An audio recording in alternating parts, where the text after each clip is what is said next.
Unmute it now.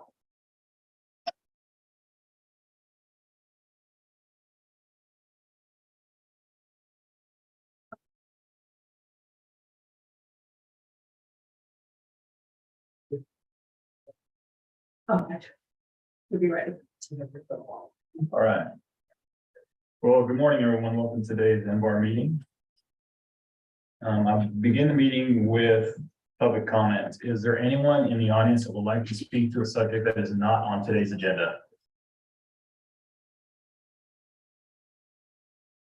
Not seeing any hands, not seeing anyone rise. We will now move on to member recusals.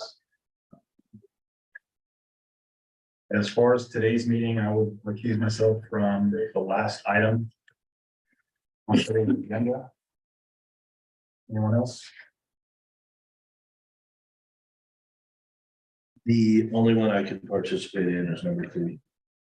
The others after we can as well. All the others but number 2. Yeah. Right, thank you. Well, just for a point of clarity, I have in the past worked with the applicant for project number 2. No current contract with them for the past 2 years.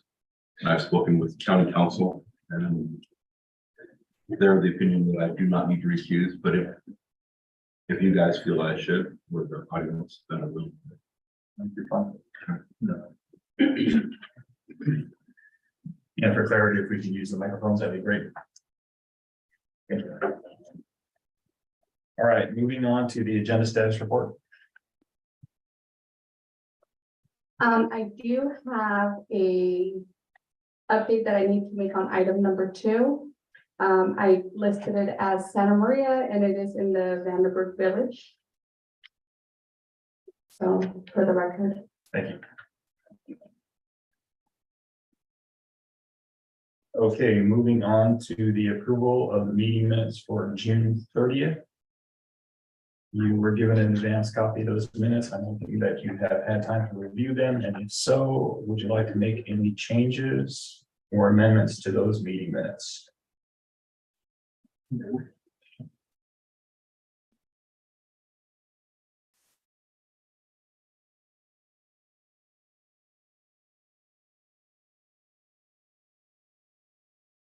Changes?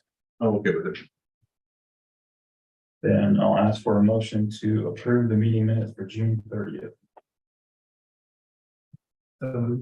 Second. Second. All in favor, say aye. Aye. Aye. Aye. So moved. I'm abstaining. I was absent. Okay, moving on to item number 5, the NBAR members informational briefings. Has anybody had any contact with applicants, supervisors, planning staff with regards to anything on today's agenda? No. No. Okay, thank you. We'll move on to staff update. Thank you, Chair. I have some unfortunate news to share. A member of the planning and development team, Chad Craig, on our admin team in the Santa Barbara office, passed away this week, unexpectedly and very suddenly. So I just want to take a moment to honor Chad and the contributions that he had to our team. It's a lot of help to hearing support in particular. So while the MR might have not interacted with him directly, he was there behind the scenes. So if we could just take a minute to honor Chad, I'd appreciate it.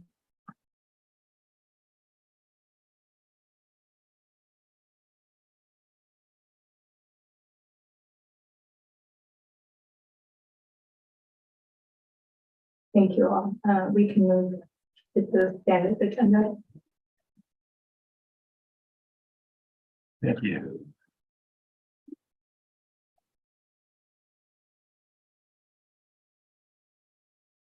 Okay, moving on to the standard agenda items. Number 1, BR 230099 Central Coast Properties LLC. If the applicant is available, please introduce yourself for the record and begin your presentation. Thanks. Hello, my name is Tim Parsons. I'm the architect and the applicant for this project. Forgive me, I'm in Minnesota where it's 11 a.m. and I've had way too much coffee already. but I will try to keep a good pace and not speak too quickly. The project consists of new building and related site work proposed for construction at a currently vacant parcel. That parcel is at the intersection of Foxenwood and Clark Avenue. Property address is 775 East Clark. This, just to give you a bit of brief history on the project, there was an approved land use permit issued to Steve Labard for this parcel in the past. That, however, was based on the usage of a restaurant. The parcel was subsequently purchased by Dr. Eric Castle for the construction of an orthodontist's office, which is what we're showing here. Due to that change of use, the previous permit was void, and we are now going back through this land use permit approval process. While the use has changed, we've attempted to maintain the character of the previously approved building design while making some design considerations to the new owner and the change of use. Previously approved civil plans have also been substantially maintained to the best of our ability. The exterior footprint of the building as previously designed is also unchanged. The interior, of course, however, is completely redesigned to be consistent with that of a professional office. Big picture, the structure is 6,200 square feet of a type 5B construction, 4,500 square feet of which is for Dr. Castle's orthodontist practice, and another 1,700 square feet has not been completely signed in, but all intents are that it's heading towards a health and fitness studio type. If we go to the next page, maybe it's the site plan.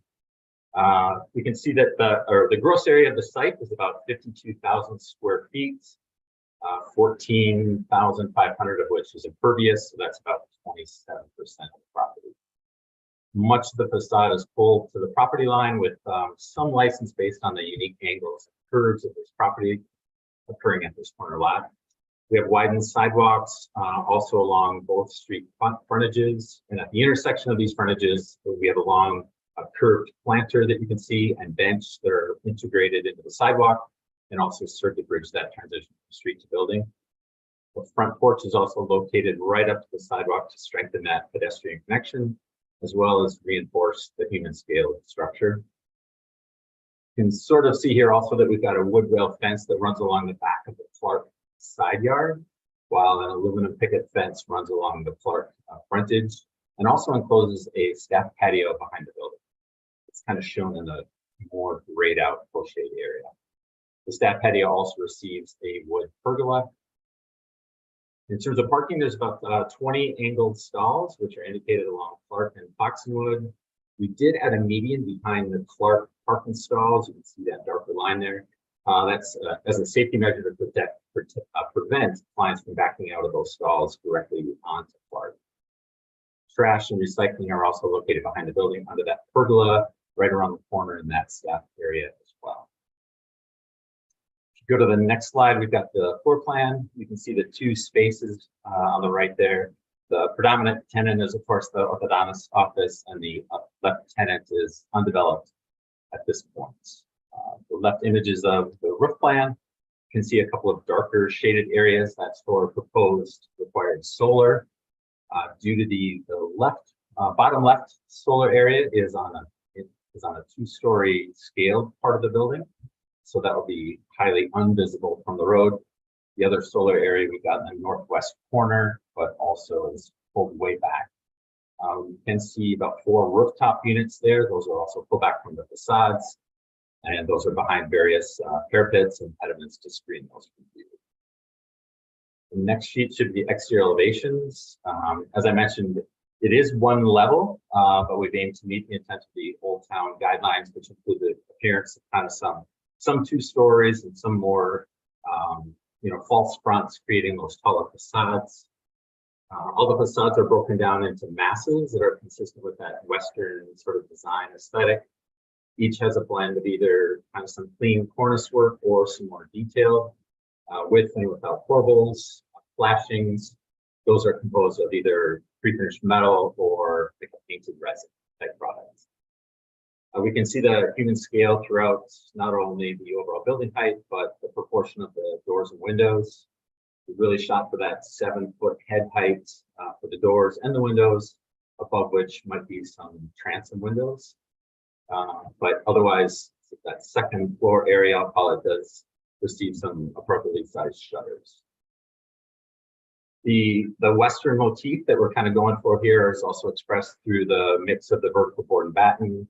Got some horizontal clapboard siding, some vertical wood siding, manufactured stone, and select areas of metal awnings. Windows are of a multi-pane design, all of which either have a lintel or some sort of angled pediment as trim work. The main entry doors, which was also multi-pane with a wider stile and rail. The only signage we have is right at the corner. If we scroll down a tiny bit, we kind of got that view that looks really faces the intersection of Clark and Foxwood, and that's where you see the signage above the front door. Letters are going to be a cast metal. That's what we're proposing for durability and contrast against that darker background. In terms of lighting, we do have some up-down lighting occurring at select locations along the facade for general sidewalk lighting and building accent. And you can probably see about 3 of those gooseneck lights that are over in that 2-story section to accent that material. The next sheet has some 3D views, so we can see kind of on the left, obviously shows you that vacant lot as it currently sits. The images on the right side are how this proposed building would look in that existing location. You can kind of see that the whole palette is really of earth tones, natural tones, grays, tans, and browns, some darker windows, awnings, doors, and frames.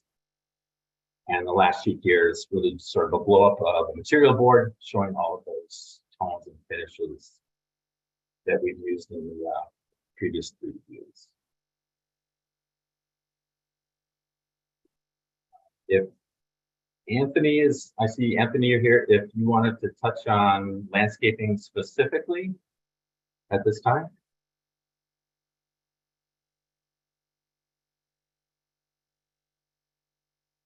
Yeah, so for the landscaping, we will be developing a preliminary landscape plan, and we will have low water plants, grasses, native plantings, and we'll all be, you know, MOLO compliant as we always do, and it'll meet all the county requirements for the planner, and something to the MBAR. We'll check off all the MBAR boxes as well too, and it'll be something in correlation to the orchid, you know, area and the orchid community. So we'll take that all into consideration when we finalize our plans.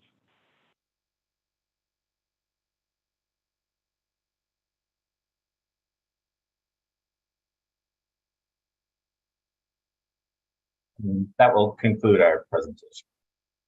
Thank you. Okay, at this time, we'll open up for questions from the board.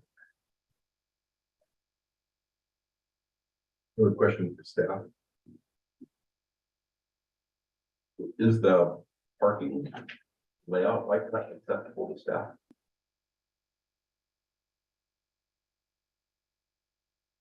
This is Ben Singer, I'm the planner for this one. Because of the kind of area that this is within the core pedestrian overlay for Old Town Orchid. It doesn't require on-site parking.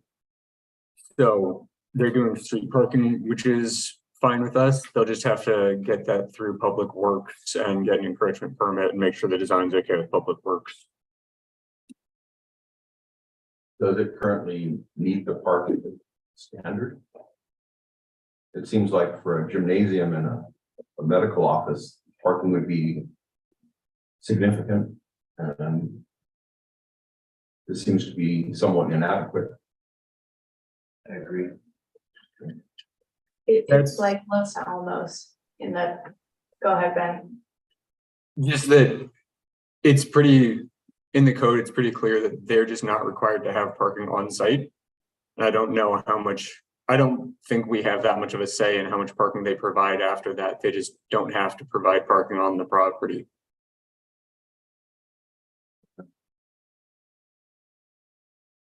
I know there's a parking lot across the street there, but My second concern would be that this is, if I understand from Mr. Parsons, that this is a one-story building. Correct. Is that correct? Yes. What that is correct. what is the height of the top of those carpets, particularly the one in the front there? Seems like looks like it's 22, 25 feet, maybe. I guess where I'm getting at is that the scale seems to be pretty robust, to be sitting that close to the corner with no landscaping in front of it. That would be a concern of mine. Additionally, I understand you were trying to shoot for a sort of a Western theme on the architectural, but it feels a little bit chopped up to me. I don't have an issue with necessarily the materials, but perhaps how they're utilized and maybe not many, maybe so many of them, to try to create some continuity around the building rather than sort of eclectic appearance. At least that's how I'm visualizing it. I think those are, I would say, I don't think this ever came before us for conceptual. At least I don't recall it in the last few years. So maybe I would consider looking at the scale of this thing a little bit more, see if we could reduce the massing, perhaps.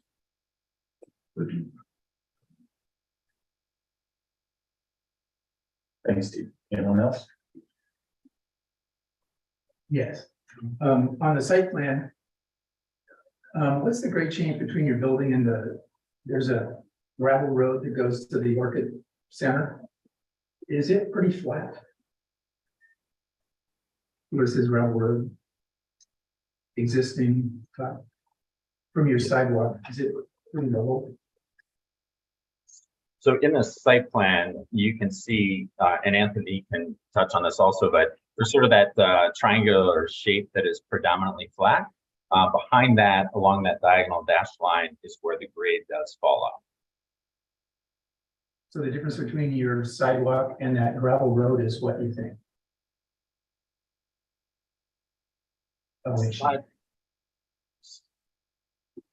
So you're speaking about the road that heads down to the potential Oasis project? Yes. So at the northeast corner, that's where the break happens. So our parking and the approach off of Foxenwood is all pretty flat. It's at that property line where the fall starts to happen down to the Oasis. Right. Do you have any idea what it is? It's fairly flat though, correct? You're saying?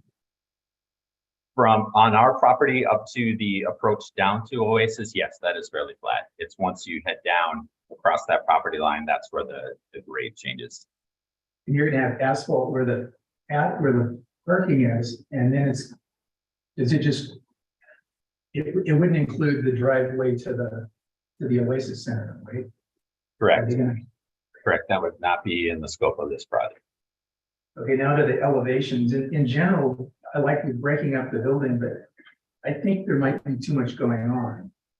And there's some particular parts in specifically, like you've got a three pieces of 3 windows with a gabley shape over the top, and then it sits in a panel, and I'm not sure what that panel is made of. It just is awkward in that shape, and I think you maybe should restudy how those windows, how they trim out, particularly the top. I like the arch, the little gabley things over the smaller windows, but I'm not sure it works at the 3 window location on both sides of the entry as much. Yes, sort of that triple window with the pediment with a pointed arch. You'd prefer to see that capped. You're bringing on the same shape as the gable over the entry, but I'm not sure that it's just too much going on and it doesn't really relate well. Also, you've got a masonry, I think, facade on the entry that goes up into a taller gable on a 45-degree angle. And my eye, that is a little bit too tall. And when you do something like that, take it back farther over the roof so that it looks more substantial. If it's masonry, it should have a thicker look to it. Follow what I mean? Yeah, and going back to a previous comment, I think that I'm on board with, bringing this down. I think it would have two features. One, like a previous board member mentioned, it is right up close to the road. So if we were to reduce that scale, drop that down, the height of the predominant sort of parapet level is about 16 feet, but that does jump up at that corner. So I think we should drop that down. I'm totally in agreement with that. I think that'll help from both those points, the height and also the idea that the masonry should be more substantial and not this flimsy sort of false front. So that's And working back, you've got a shed canopy thing over on the upper elevation that's showing to the left. It ends abruptly at the corner. I think that's going to be a detail problem. So think about how that should end at the corner. You've got shutters. If you're going to use shutters, make them look like they're real shutters. They at least need to be half the width of the window. And to my eye, they're a little bit too small. And then above that, there's a lot of headroom between the top of the window and the top of the wall. If you bring things down, it'll look better when you do that. You're trying to hide the solar panels, I suppose, in that area. yes. Okay. Then on the top, you've got a straight line and then you've got an arch and it all looks like it's in the same plane. And I'm not sure that that's, take another look at that if that's really what you want to do.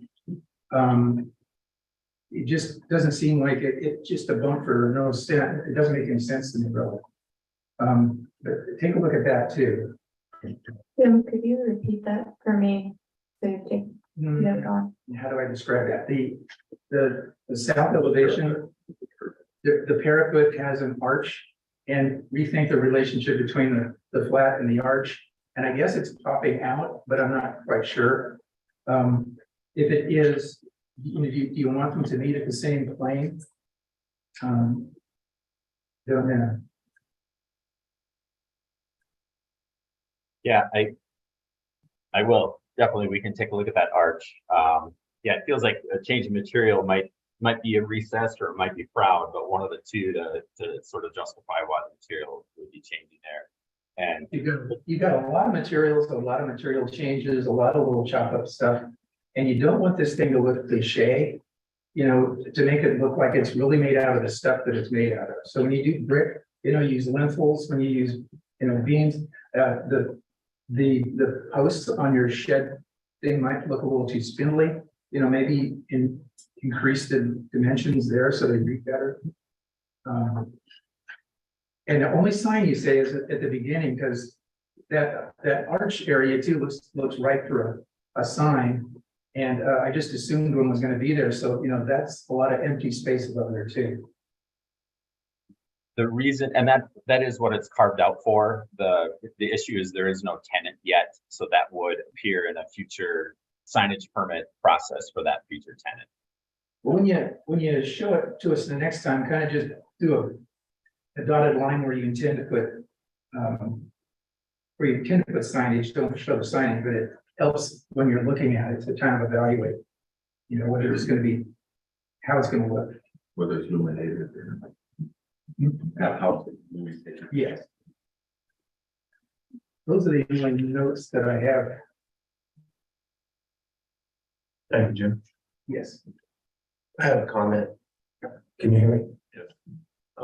I agree with everything that you've been saying about the general, I hate to use the expression, but awkwardness of the facade. It seems more like a temporary set to me than a substantial building.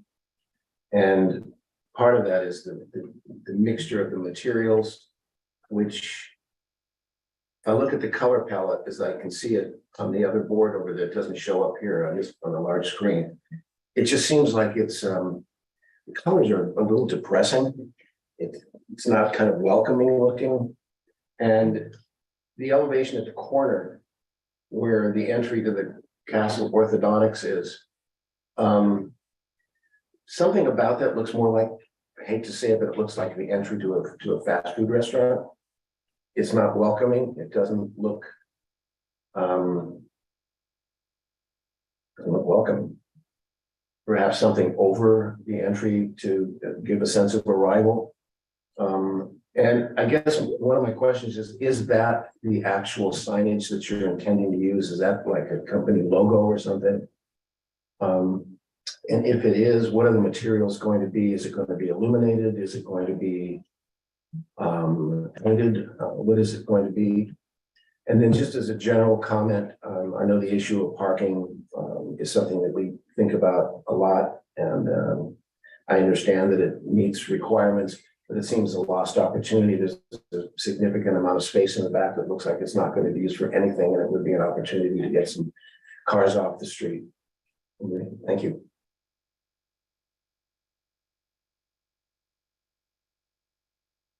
Thank you. Anyone else? Mr. Chairman. Yeah, I agree with the rest of the board members. This is the welcome to Old Town Orchid entry. And I agree. The first thing I thought about was the Starbucks up on North Broadway that has a very similar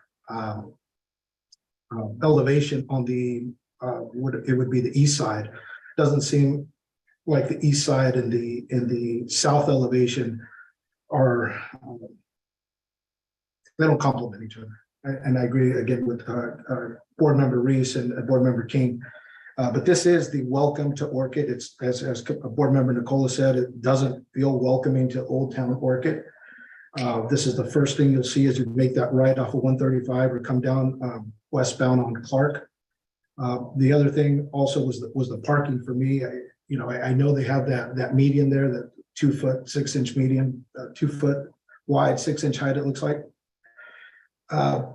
If you're barreling down Clark and somebody pops out there, I mean, you're already worried about the intersection right there at Foxenwood. Is that Foxenwood? Yeah.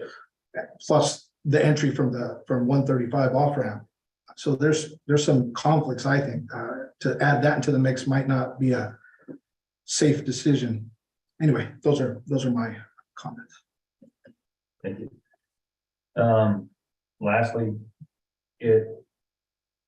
while I appreciate the mixture of materials, I agree with everyone else as far as the scale is concerned. I also think you need to take a look at your 11 uplights along the building. Please work with planning staff with regards to dark sky compliant light fixtures. It might be best served to move those lights up to the top end of the parapet if the illumination of the entire facade is the goal, then you might want to look at some downlights on that as you move through the elevations. I appreciate the attempt to maintain the same footprint as the previously approved project. I do think that because it is coming into Old Town Orchid, and this is one of the first things you see as you go past the freeway, that along with the band and everyone else, we need to make this more welcoming, give it a little more human scale. It doesn't need to be an abrupt punch in the face as you come into Orchid. So just take a look at those things. I mean, again, we appreciate the efforts that you put forward into presenting this. We do understand that you have 2 tenants that you're going to be working with. And we want to make those as separate as possible. I understand the change in materials on that end of it. Without the landscaping plans, you'll probably return for preliminary, because we need to take a look at the project as a whole with the amount of landscaping shown on the plans now. That just doesn't seem enough for us to move forward. Is there any other comments from the board at this time? I have one comment. I think on the diagonal parking on Foxenwood, you might be able to provide some protection of the last parking stall there. It looks like it's kind of exposed up near the entrance to, yes, it's the Oasis Center. That stall looks a little bit kind of hanging out there a little to me. I think it'll also allow motorists that are driving down there to realize that that is parking rather than part of the street. Okay, thanks for bringing that up. That reminded me, in the previous iteration of this project, there was a trash enclosure adjacent to the entrance to the Oasis Center. And now you're gonna use rollaways underneath the pergola. Is that your intent? That's correct. Yeah, that's substantially less trash, grease, etc. moving from a restaurant. Certainly. Okay. Yeah, I just wanted to clarify that point. At this time, I'll open up comments to the audience. Does anyone have any comment or would like to speak on this particular item?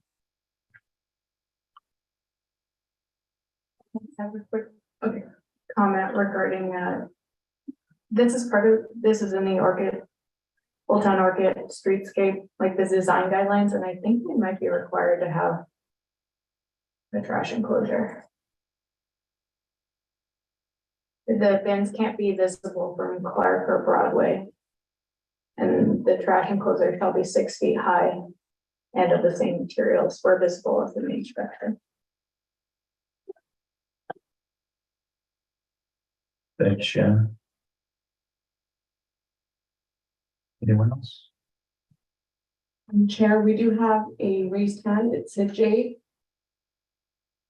Okay, thank you. Thank you, Mr. Chair. My name is Jay Higgins. I'm the land use agent for the project, so not public comment, but just wanted to include that we have been working extensively with Public Works, Roads Division, and to a certain extent Caltrans with respect to the public improvement plans. So a lot of that is out of our control, how that intersection is designed.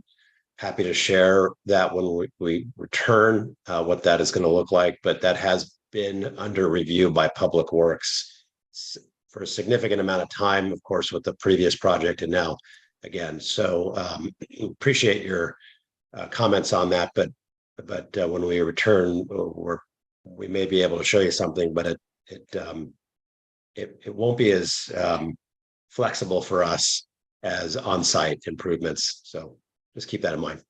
Thank you. Question for staff. When was this previous project reviewed? I don't remember it. Reviewed, I think back in 2006 and 7 is when the project was approved. So quite some time ago. Thank you.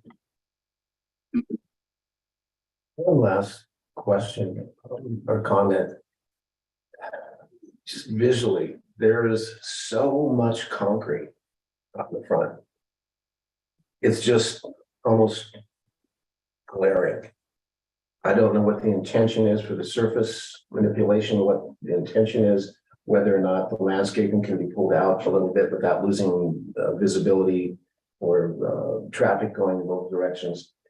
But it just seems so stark, the attempt to create an old town visual, and then that gigantic slab of concrete.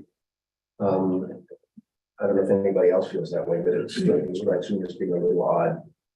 Thank you. Yeah, I suspect That's part of the right of way that we're concerned with.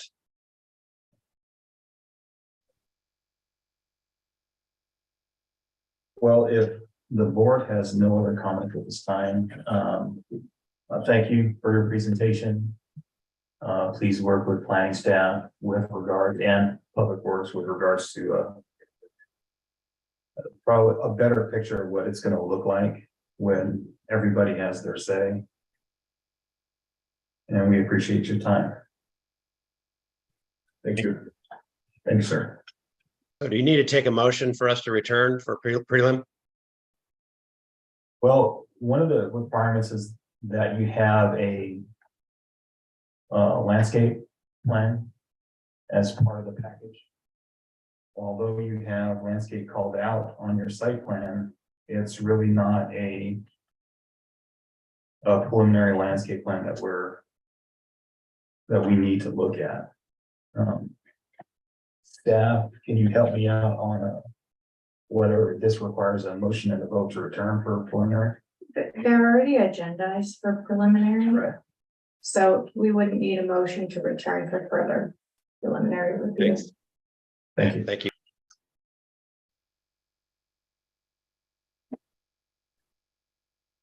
That concluded.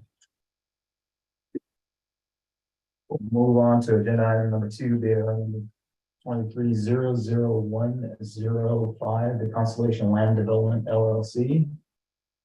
If the applicant is available, please step up, introduce yourself for the record, and begin your presentation. Good morning. Thank you. I'm Brian Tutley with Urban Planning Concepts, the land use agent for the Constellation Valley Hotel and Residential project in Vandenberg Village.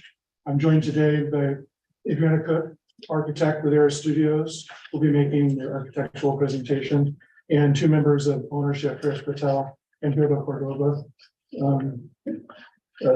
We look forward to this, the first conceptual review of the project by the MBAR, and understand with the adoption of the objective design ordinance for multifamily projects, you will not be reviewing the residential component of the project.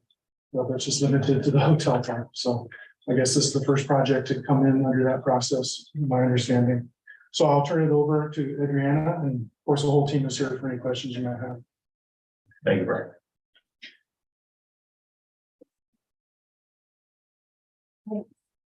And I don't know. I just. I'm Adriana from Era Studio. Oh. Shorter than Brian. I'm Adriana from Era Studio Architects. Yeah, I think that's just, I'll manage it. yeah, that's just a pointer. So Yeah, It has a laser. Got it. Awesome. So as Brian mentioned, we're just going to be looking at the hotel portion, which is on the left side. It is 87 guest rooms. It would be a branded hotel. We have, as far as amenities go, we have a lobby, fitness, an outdoor pool.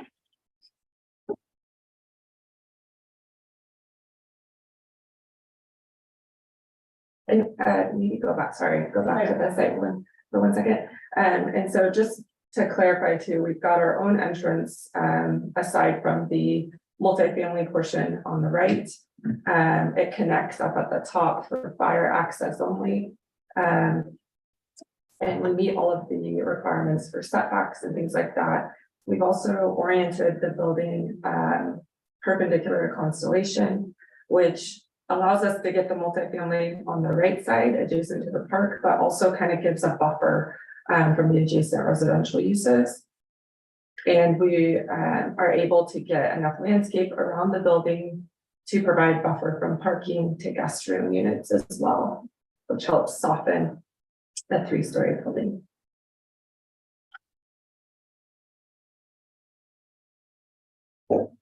And so this is the ground floor layout. As you can see, the porte-cochere is at the bottom of bottom center of the page. You would enter there. We've got guest rooms flanking each side of that lobby. The fitness is out on the upper portion facing the outdoor pool. And there's a patio area also off to the side of the porte-cochere for some outdoor entertaining there.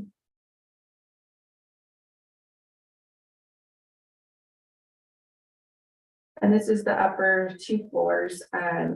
We've got central elevator, guest rooms, and egress stairs on either end. And we were able to get the guest rooms to kind of hug the stairs, so to speak. So it's not just this random tower on the end, as you'll see in the elevation. Gives it a little more purpose. The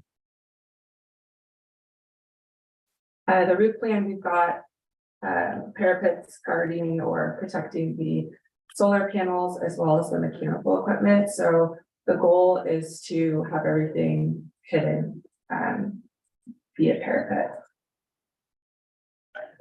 Where are the solar panels? So the mechanical wells are kind of the dashed rectangles on the bottom, and then the solar is patched on the upper portion where it says bridge. Hard to see on the screen, but That's the solar panel? yeah, it's just the area of for the solar panels. So we're just kind of blocking out that percentage that's required.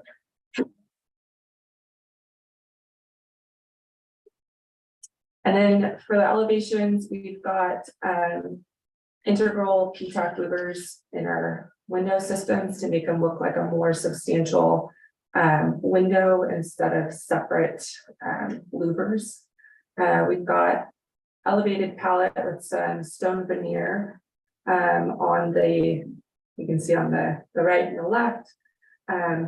We have another stone veneer kind of to break up the three-story element, three-story height of the building and give it kind of an even horizontal piece, I guess, of darker stone. So we've got the darker stone, the stucco, and then the lighter stone on the sides. The main entry, we have a shed roof to kind of give it the grandiose of this is where you enter. We mimic the shed roof on either end as constellations off to the right side. So that's kind of our signage, so to speak, having our building perpendicular constellation.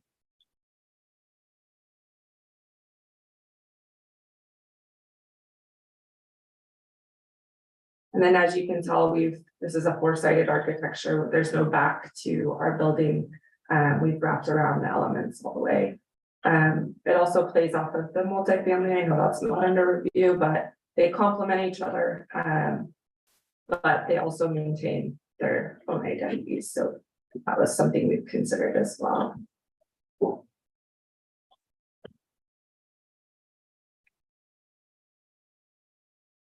This is just an enlarged elevation of the main entry. We've got, we've got the metal siding. Again, a lot of these elements are somewhat neutral, but I think the dark standing seam against the lighter stucco and the lighter stone gives somewhat of a contrast to say this is the entry, so they're not all muted together.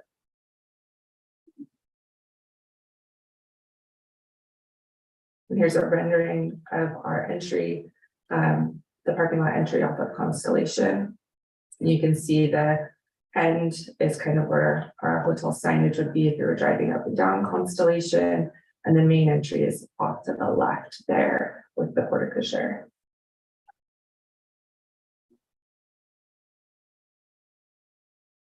And then this is the same elevation, just calling out color and materials.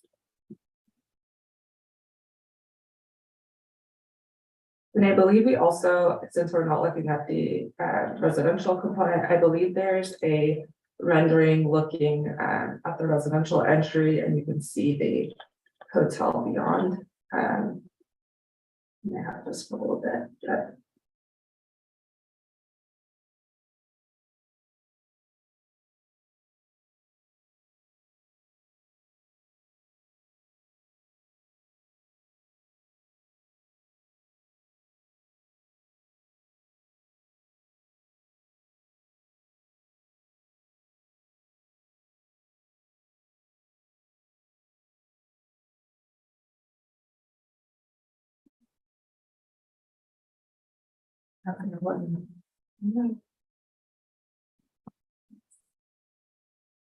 maybe it was the, yeah. It was the last one? Yeah. Yeah, there. Guess you can't really see it in the background, which is, I mean, kind of the goal that it blends in. It has its own identity, but it's still going off of the same architectural shed roofs and similar materials. So the housing is on the left side? In this image, it's on the right side. So the housing is next to the Vandenberg Federal Credit Union. There's a park between the two. Yeah, it's the hotel, the multifamily, a park, and then. So in that view, the one story on the right is what? The clubhouse for the And on the multifamily. left, that's the house. Yes, and then beyond that is the hotel that I thought you could see in this view. Just to ask a question, is it 3 stories, the housing? It's a mix of 2 and 3. It kind of terraces down. And it uses similar architectural elements to your neighborhood. Yeah, so they talk to each other, but they're not the exact same because one's a hotel and one's multifamily, but It was definitely part of our design process to incorporate the two.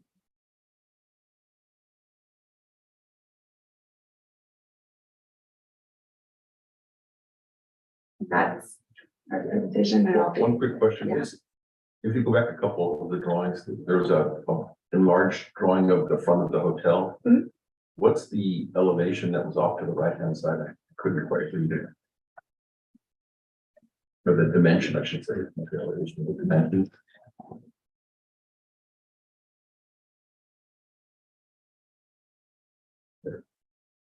So the top of that tower is, it says 46.8.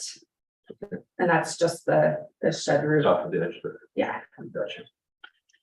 Thank you. Question, do you have a visual of the separation between the residential component and the hotel?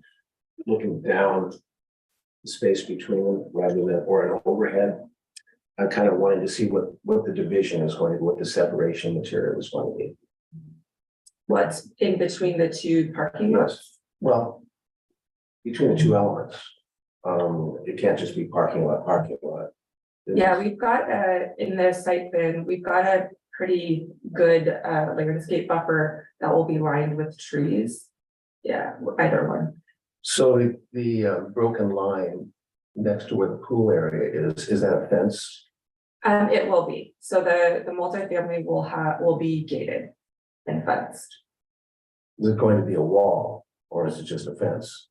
And I'm looking at privacy for the use of the pool, the noise factor, the visibility of, being outside in a recreation area of a hotel and looking line after line after line of parking. Yeah. There needs to be some visual break there. The pool does have a wall or it has to have a wall around it, and it's not just a fence, so it would give that visual buffer. So one, if you're in the pool, you're not looking straight at the parking lot, and the other side of it would be the apartments are going to see the hotel guests at the pool. Is there a covered entertainment area outside, around the pool, a cabana type thing, or is it just open? There's just the pool deck is kind of just the pool deck. There's no additional restaurant or dining or anything like that. So you're anticipating just like umbrellas and lounges, that sort of thing? Yeah. Okay. Thank you. Where is the fence? There's a fence down the middle of the parking lot. There's a landscape buffer in between the hotel portion and the residential portion. That's actually the property line, which in our incompleteness letter may go like this one way or the other to accommodate the trash enclosures on the multifamily side, but there would be a fence and in that landscape. And we're only looking at the stuff on the left side of the screen. All this. Okay. If you go back to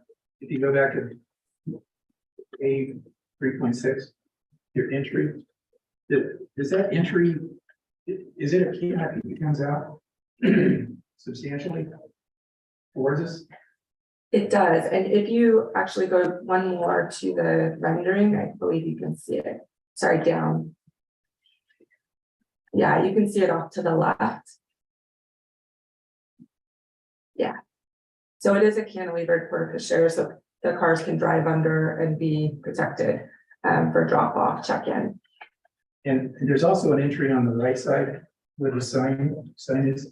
So that is kind of like a secondary entry for if you already got your key card. And that's That's why you made it so insignificant. You just Yes. changed the material. Yeah. It does look a little too small, but I look at it again. You made it a little bit bigger and fit better. It looks like it needs to have a little more weight to it.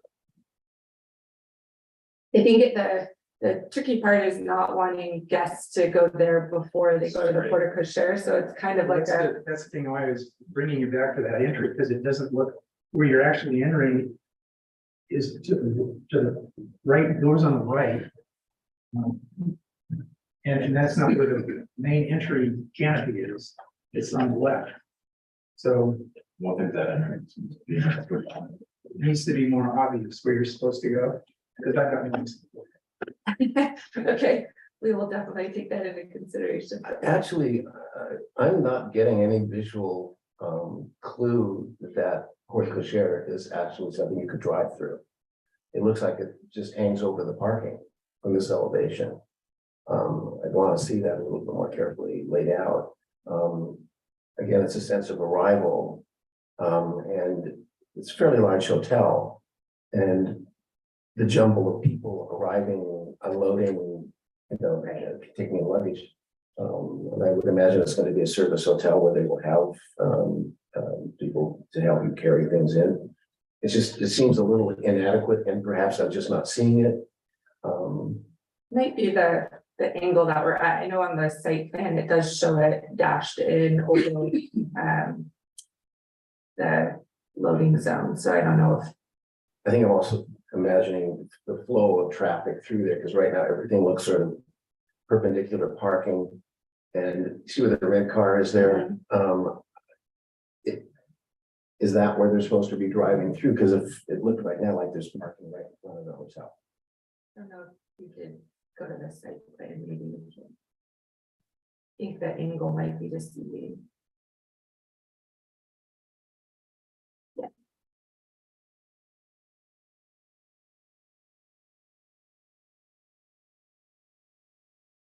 I'm not seeing it there either. Yeah, I guess it's, Do you have a red pointer? And oh. Is it? that would be helpful. There you It's go. green. It's green. Oh, So I know this is the entry here, and that is here. So I guess it's more so you're driving in to it, but it's not fully. And I think that would be something we could easily shift.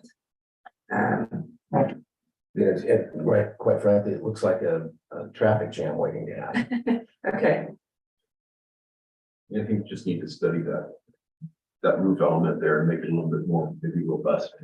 okay, And that way we will have a more of a sense of point of entry. Because it is kind of, normally you picture the hotel facing the street. but Right. You turned it, which I like that idea. But it does now need to be drawn in a little bit more maybe. okay, But I think my concern here is more philosophical, I guess, but it seems like everything in Vandenberg Village is primarily one story with some old two-story condominiums or apartments that are to the north of this project quite a ways. It seems like the three-story elements in here are not representative of Vandenberg Village. We've got a hotel across the street, the Village Inn, which is one story. You have senior housing to your southwest, that's all one story. Shopping center that's directly to the west of this project, it's one story. And so it seems like this is a pretty aggressive element to pluck down in the middle of Vandenberg Village. yeah, and maybe Brian can speak more to this, but I believe Vandenberg Village is kind of in a place where they're maybe looking for some more identity to their architectural style and kind No of question maybe, about that. yeah, and so I think that and being able to develop these infill lots are kind of its way of coming up to what we're proposing, and so we may be on the front end of that, but we are, within their guidelines and what they're wanting to put here, so Is it I don't know how to, 46 feet high or 48 feet high? This is a pretty predominant element. for the entry, yeah, I agree. It's gonna be seen in all over the village. But I think that. Well, I think I've said what I thought. Thank you. Do you have any photos of the surrounding area? We do not in Next the, time. yeah, And also the colors are very muted. Pop a color here and there wouldn't hurt, okay, because the only thing really are the flowers, or the flowers are the only thing that's gonna give it any color. It's like museum wall with no paintings. gotcha. I think we were trying to go for the subtle neutrals with that lighter blue and things like that, and you never know how someone's gonna react to the pop of color, but that's good to know, and we So- can definitely incorporate subtle color. Got it. Well, thank you very much. Living in Vandenberg Village and knowing the site fairly well. We've got white two-story buildings south of you, which are office spaces and other things. We have really an eclectic collection of materials along Constellation. We have there's a lot of mission stuff. There's a lot of non-mission stuff. We've got the redoing of the hotel, which is retro a little. I appreciate the fact that you're bringing this with the multifamily, because this is a drastic change of architecture for the area. I think the infill project is going to bring a little bit of character that we haven't seen in the village forever. But being there, I also understand the need for space and units. I know that it seems the hotel entry, part of the share lobby breakfast area is kind of modeled after the hotel on H Street. Sort of. The only difference is that you have a side entry versus a straight on. I do think that there may be traffic issues with that. I know it's only a one-way drop off. Look at changing the colors of the parking share itself. Brighten that up. This is where you park. Okay. This is where you get out. And you go to your room or the lounge or whatever. Bar. Well, I didn't want to say that. Now, going back to the pool. It's a mixture of CMU and wrought iron, I would imagine. Yeah, and I think we would bring in the stone veneer. I think there's a rear elevation. Stone veneer from, I don't know if it shows the wall, actually. It's. Yeah, I think you just passed. Oh, did I pass it? Yeah, so it's the down one. Down one more.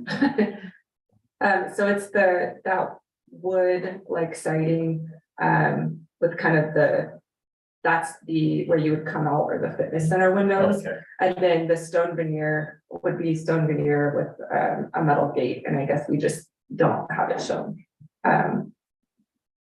Well, yeah, I think it's fashioned a little bit after the pool that you have on the H Street Hotel.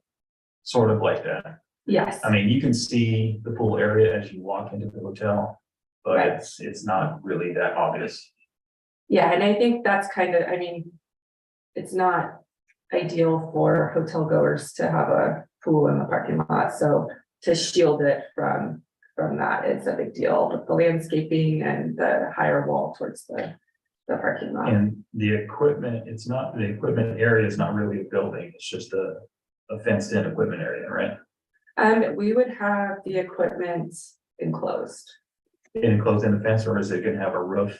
It would be Structure. in a building. Question, is there a restaurant component here at all? There is not, I believe that branded hotel would have some sort of like complimentary breakfast or something like that, coffee, but it's not a full restaurant. By any means. It's a very large hotel to not have some sort of a coffee shop. This is a comment.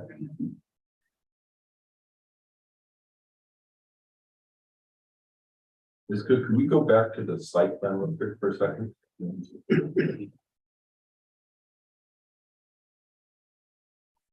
What is all the sort of white area in the back around the pool, both sides, east and west of the pool there? What do you visualize in those areas? I don't know if I follow which. Is that just landscaping? I guess I got my pointer here.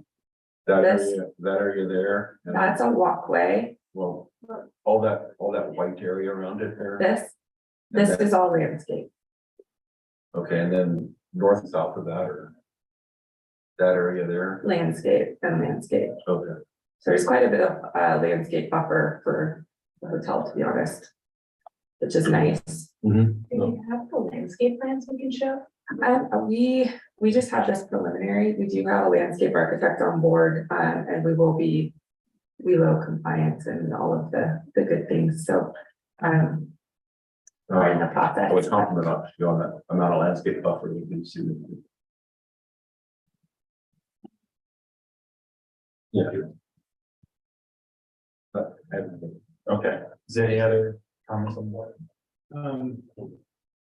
The building elevation, the 3.4. It shows your shed roof, angle shed roof thing. The one in the middle is very thick, the ones on the end are very thin. Maybe making it a little thicker on the ends and a little more overhang and make it more just steady there. You just pull up past the, yeah, there you go. Okay, See, the middle guy is thicker, even that, if it just had a little bit more overhang, like give it a little bit more just interest. give these guys a little, Yeah, they're little, really skinny. they're dainty, yeah, okay. Also, just the facade seems like it's not articulated with setbacks and so forth. It's all just a flat surface. No, it's definitely, So you go, the white area on the top is recessed. no, so this portion pops out, or is, you can't tell from here, but yeah, these are popped out. This is set in, then this comes out and this comes out. So this space and this space are, the wall itself is in the same plane, but then there would be, the stone veneer is gonna stick out a lot further with, and then it has a coping or a trim piece before it hits the stucco. So there is some differentiation. Because it is basically flat. This space here. You might want to look at doing some sort of an articulation over the windows that would reflect the tilted ends of the building, like a metal overhang that would also shade the window to give a little sense of texture. Break that, that's a fairly sizable area of flat, and with the little overhangs, it might look a bit more interesting. Yeah.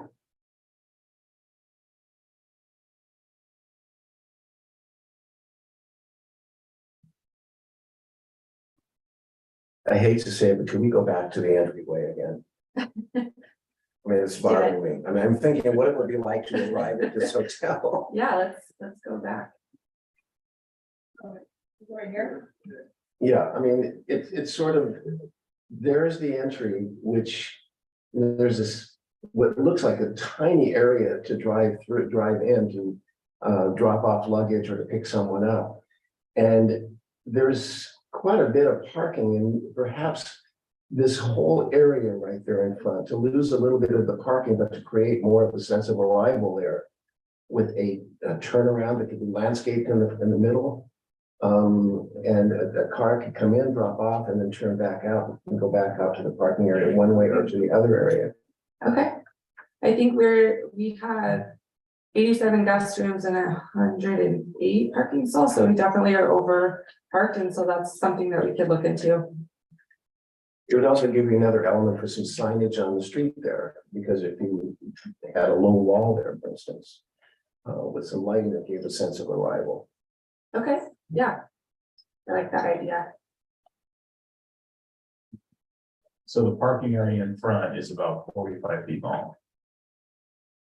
If I look at the 9-foot Wait. spaces opposite, the flat section is about 40 to 45 feet, somewhere in there. I don't know where.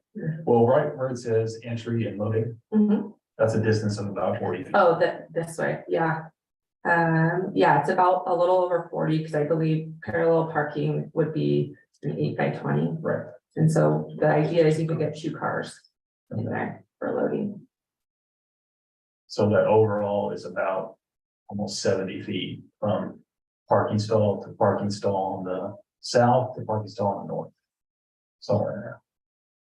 Yes. Okay. It's a little early for math, but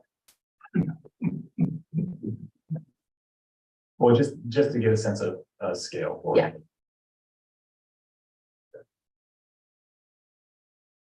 Does the board have any additional comments at this time?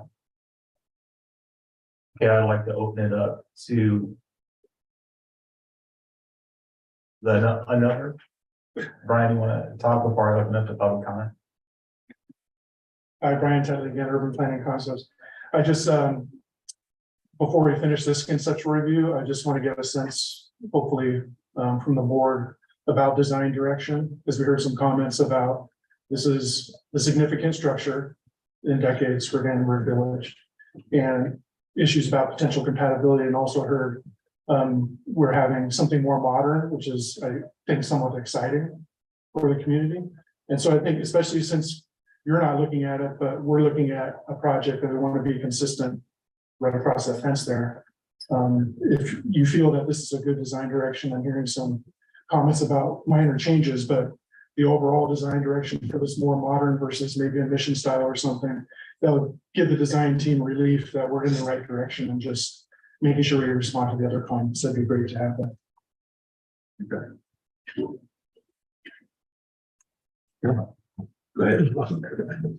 Thank you, Mr. Chairman. Yeah, I think they're going in the right direction. The only thing that I'm thinking about is in 30 years, will this still be modern? I think it fits now with SpaceX and the Space Force base, a little bit modern. You're gonna invite people are gonna be visiting, or get vendors that are coming in from out of town. And I think the modern motif works now. I just don't know how it's gonna work in, like I said, in 30 years from now. You know, mission style is timeless, but I like the way that they're going with this. I like it. Thank you. I also like the modern aspect of it. Some forms of mission can be very derivative and just sort of going backwards instead of going forwards. In fact, I would probably opt for going even more forward, more modern. Mention of space is very valid. A lot of the elements that are coming into the area are moving more in the modern direction. In 30 years, everything's going to be around 30 years. But what's modern, if it's timeless, not just contemporary, there's a big difference. I mean, sticking with an architectural visual rather than a contemporary visual. And you're sort of already leaning towards the more architectural modern rather than just contemporary, which I like. I think it's pretty good. It's, you need to develop it and detail it, because it's all in the detail. Like how the roofs end, what the caps are, yeah, the material differences, how you change materials, how you end space, all that stuff. I also like many aspects of this project. The fact that you turned the building perpendicular to the street, I think is a significant starting point. I'm okay with the architectural style. I just think that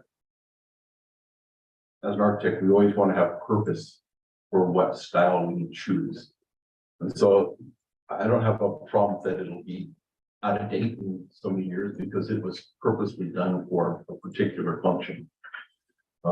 I have some concerns about the overall massing of the whole project, the overall project, and how that fits into the village. But I understand that these kind of package hotels are typically 3 stories and linear, and I think this looks like it could be Best Western or maybe Holiday Inn or something of that nature. So, and I like the fact that you provided a significant landscape buffer around the building. That'll help soften it significantly. I think we need to study how the two elements, the residential and the hotel, kind of mesh together there. With it looks like there maybe needs to be a little bit more landscaping or something in that area. The challenge with swimming pools is, as you know, the code requires us to enclose them, but we want to enclose them in a way you don't feel like you're in a canyon at the same time. You want to have some privacy. So I think you're on the right track there. I think members have pointed out, study that entry element. And if you have some extra parking, maybe that's a good place to get rid of a few and develop that a little bit more. I wish we could review the residential as well, but unfortunately we can't, so. I think next time you come back, have the landscape plans a little bit more developed. And also maybe, as I think Jim mentioned, some photographs of some of the adjacent properties. I think as a board, we're pretty familiar with it. I think that's basically my comments, but thank you for your presentation. A lot of work there. Thanks. All right, is there anyone in the audience who would like to speak to this item?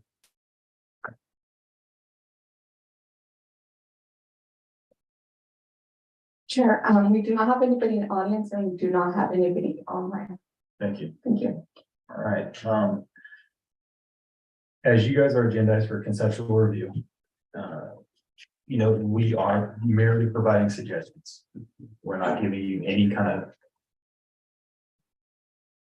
hard, fast direction. So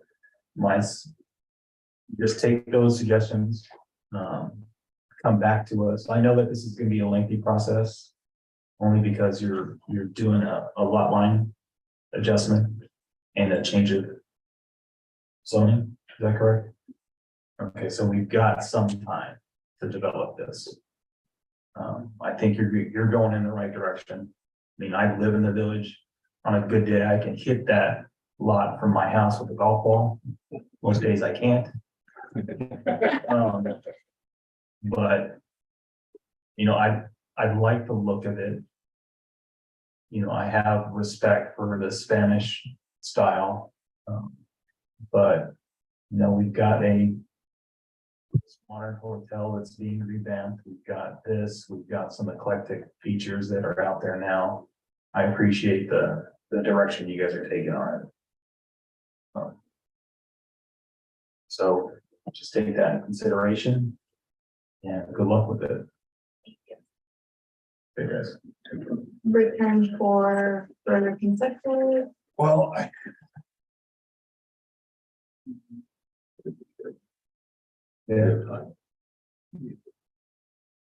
think just probably, yes, some return for conceptual, take a look at developing the orchestra of the entry. Give us a view or section to show how you're dropping off people, exactly how far the overhang is, what's going to be shaded, what's not going to be shaded. Take a look at some of the other suggestions as far as landscaping, as far as material choices are concerned on that end of it with the finishing and what Mike was saying about the windows and things like that. But I think this would benefit from one more, or at least one more conceptual review. And if you guys are good with that, we'll move on to the next item. Thank you, guys. Thank you. Thanks. All right, moving on to the third item on today's agenda, the Palmerstone Edition, number 23-00088. If the applicant is available, please introduce yourselves for the record and begin your presentation. I can hear you so much better from right here. That's great. My name is Robin Palmerston. It's my husband, David. And we're here to review the project at 6052 Elkhorn Lane, presented to the board a month ago. And the board had 4 main questions and guidance on our project: about the north wall of the RV garage, that it felt stark. There were questions about the height of the adjoining neighbors, response to the Elkhorn HOA regarding the proposal about the project, and how the ADU relates to the interior access to the new garage. So we'd like to let you know how we've addressed these questions and concerns. So first of all, the upgraded design that we have presented to the board on the north elevation to eliminate starkness. So there have been on sheet A3-1.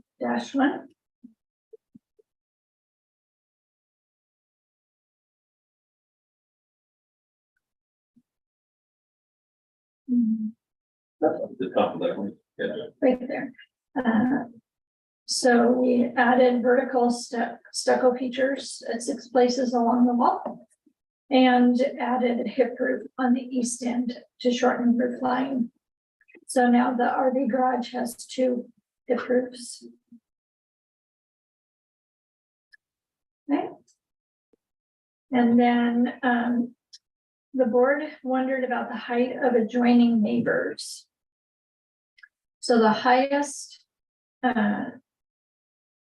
house is across the street next to the end of the cul-de-sac. And the immediate neighbor to the north, and this is on A1. One up here. Yeah, there. The immediate neighbor to the north, their house structure, the whole structure there is all to the front or the west side of the planned RV garage. So there's not an overlap between where our building is and where their building is. Is north to the top of the screen? Yes, it Yeah. is. Okay. Yes, thanks for asking. So this is our property and this is the north. Okay, thank you. And there is an existing tree line along along that line right there. And that will also help block the building views. And that tree line goes up the whole length of where the RV garage would be. It's currently in place. Okay. Question about the height. The new structure is 22 feet 6 inches, which is just less than 4 feet higher than the current main structure, which is 18 feet 7 inches, and it's still under the maximum allowed. And rendering P1 shows the street view as planned. Is that right? Giving you an approximation on this height across this way.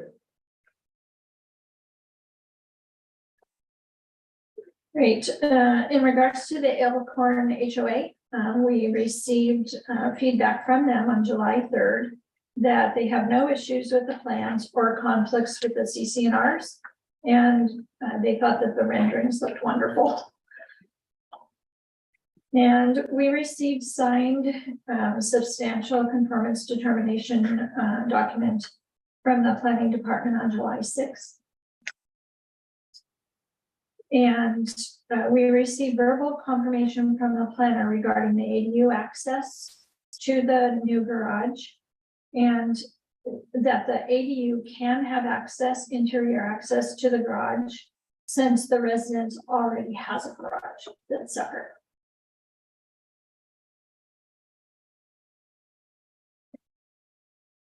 So those were the questions and concerns that the board brought forward, and I'm hoping that you feel like we've answered them successfully. Previously you indicated that along the north wall of the RV parking, you've got a tree line.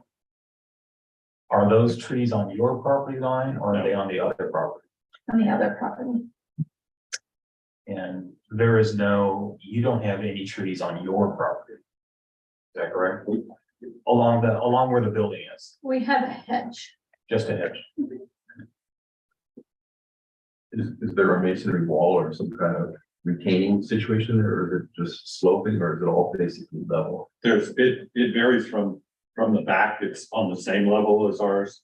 And then as it moves towards their house, it's a little bit lower. There's a wooden fence with, they're not bushes, but they're kind of viney. They go through that, and then the tree line. Okay, that's about it. Can we go back to the elevation, the revised north elevation? 3.1. There we go. That was it. Yeah, that's our person. So I see you integrating some vertical elements. Can you explain what those are? Are they relief or is it painted or is it? it's relief, it's similar to the. So like a little that's wing done. wall, like a little wing wall and then project out? It pops out. Yes. Um, And are they intended in different color? Or is that? no, just no, what's rendered? if we go back to rendering P1. You can see that. Well, yeah, on any of those rendering, well, except for. that one. Okay. Yeah, get going down.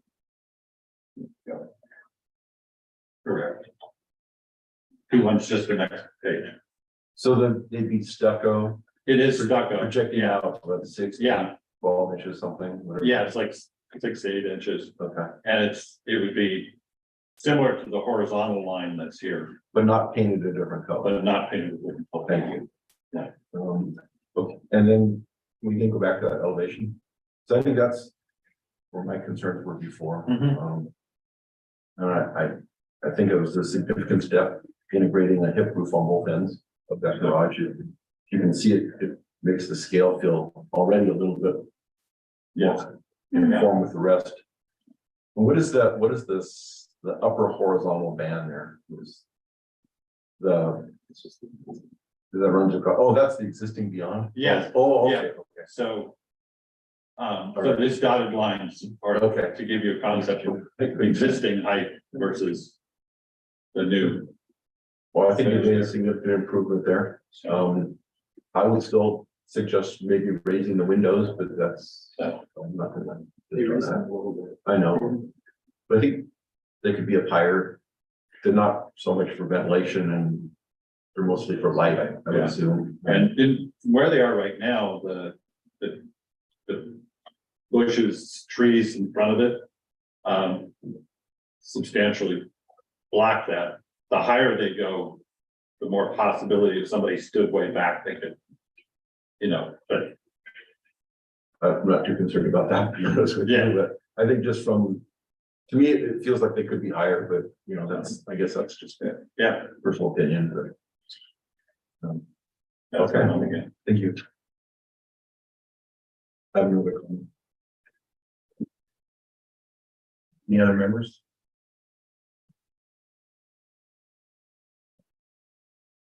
Just that I wish I had mentioned that it's right on the property, it's right on the setback. This whole thing.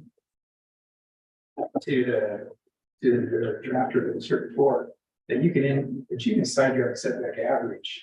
Excuse me, Make it- excuse me, could you speak? I can't really hear you. Thank you. You can side yard average the setback, correct? I forget what the zone is here. You can in R1, E1, and I think this is E1. Yeah, so we could have pushed that wall back a foot, brought another element out a foot, had a 2-foot relief and done something different with the roof. Or could have hauled it out, but I didn't mention it. Yeah, which would have been better. It's still addressed. It's actually DR, so they can't. They can't. They can't. Now, the hedges you have, your hedges that are on this side of how high are they? They start approximately. It's just off the end of this existing building. And they're taller than I am, 7 feet, probably. Okay. What's the top of the windows? And you are, how far off of the property line are you? On the north side, Yeah, it's you're about 10 feet, 8 to 10. 8 to 10. Yeah. And the hedges are how close to the building? They start just off the end of this. They'll be, the edges. 2.5. 2.5 feet away from the. So there's no structure. No, there's more. There's the 2.5 and then the 8 feet. Okay, So it'll be 8 feet from the building to the hedge. Less than 2.5, so 5.5 feet. Okay. Something like that.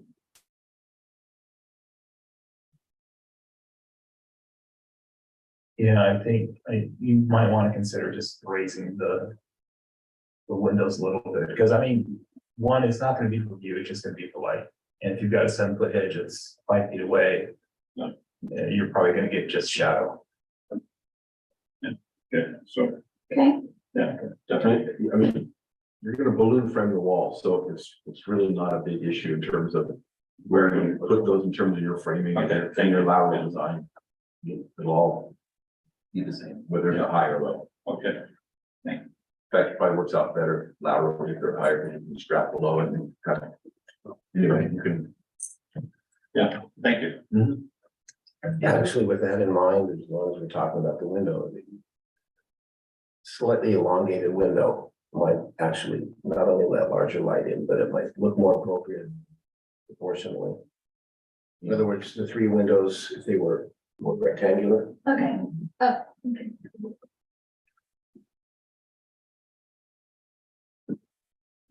I missed what the little band is along the bottom. What's it made of? Is it stucco? This is stucco, yeah, It's in keeping with the rest of the structures where there is actually a horizontal There's a band on there. band that's of stucco. So does the vertical and horizontal bands, are they different depth? Are they the same depth, you think? Because they're gonna. Nobody can see that band along the bottom, and I'm just seeing issues with maintenance and various things, because that's gonna be behind a fence. There- And I don't want you to have to put something in that doesn't get you any. look at the existing building. Lines up on that same line with regard to the property line, and the existing building has that detail. It's just. And as well as all the way around the rest of the house, but so that side currently has that detail. Going across it, we just replicated it. And there's a sidewalk actually. Yeah.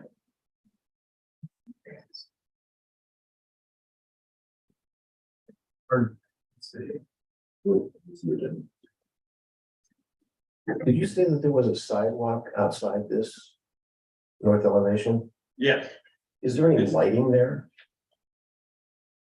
I mean, obviously the sidewalk is for some egress or ingress from the front of the property. yeah, currently we have our trash cans over there. Okay, but I mean, it's not intended for use to get to the back of the house, so you don't need lighting there. Okay. Yeah, it's not public access. Well, I see here that you guys are agendized for further conceptual review.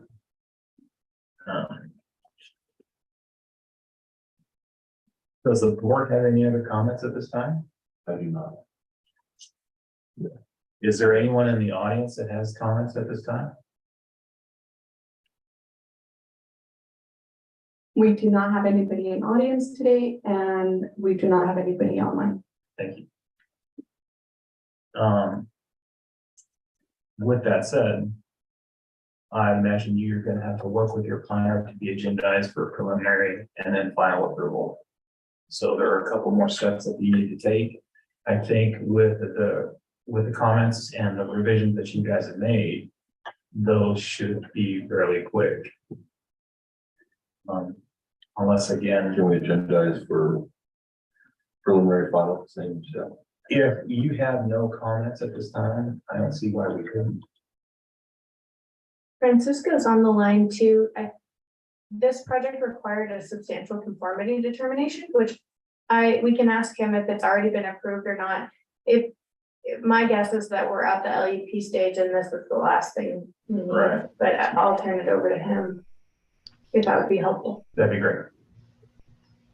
Hi there, Francisco County Planning. So yes, this substantial conformance for this project has been approved, so we are in the LEP stage. I'd be fine with returning for preliminary and final approval on this one.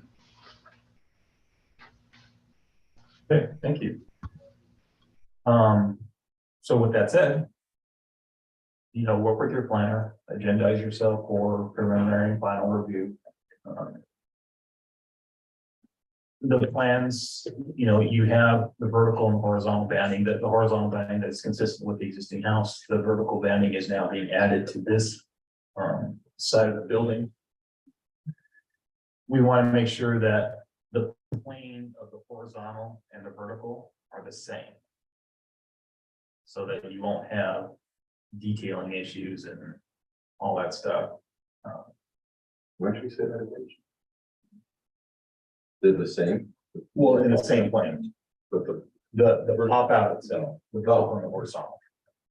They're shown as two different planes in elevation. well, they are different. I thought the intent was to have them on the same plane. I think the verticals are about 6 to 8 inches out.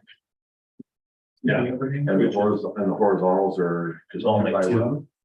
2 inches out. No, the horizontal is 6 to 8. Is your intent to have the horizontal and the vertical the same in the same plane?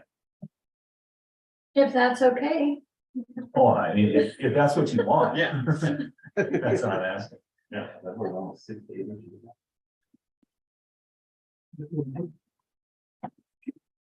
Yeah, problems at the vertical, when you hit the roof, you gotta soffit there's details up there that you have. So just have your architect detail those out for us. So we know the depth of everything, how everything's gonna end. And that'll be part of your construction drawings that you guys move forward to now. Tim, are you interested in me adding your comment that the vertical consider the detailing where the roof? Yeah. With the roof line? It's something I need to, What's the type fire there? Are the eaves stuccoed in now? Yes.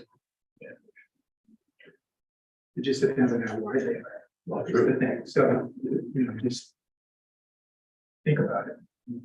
Yeah, the roof overhang doesn't look like it's significant.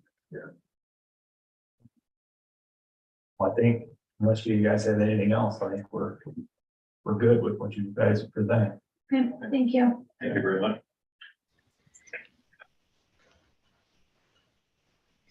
All right. Okay. We'll move on now. Well, let's see if Jim comes back. So we'll take a little break for just a second. Can I use anything on that too?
All right, moving on.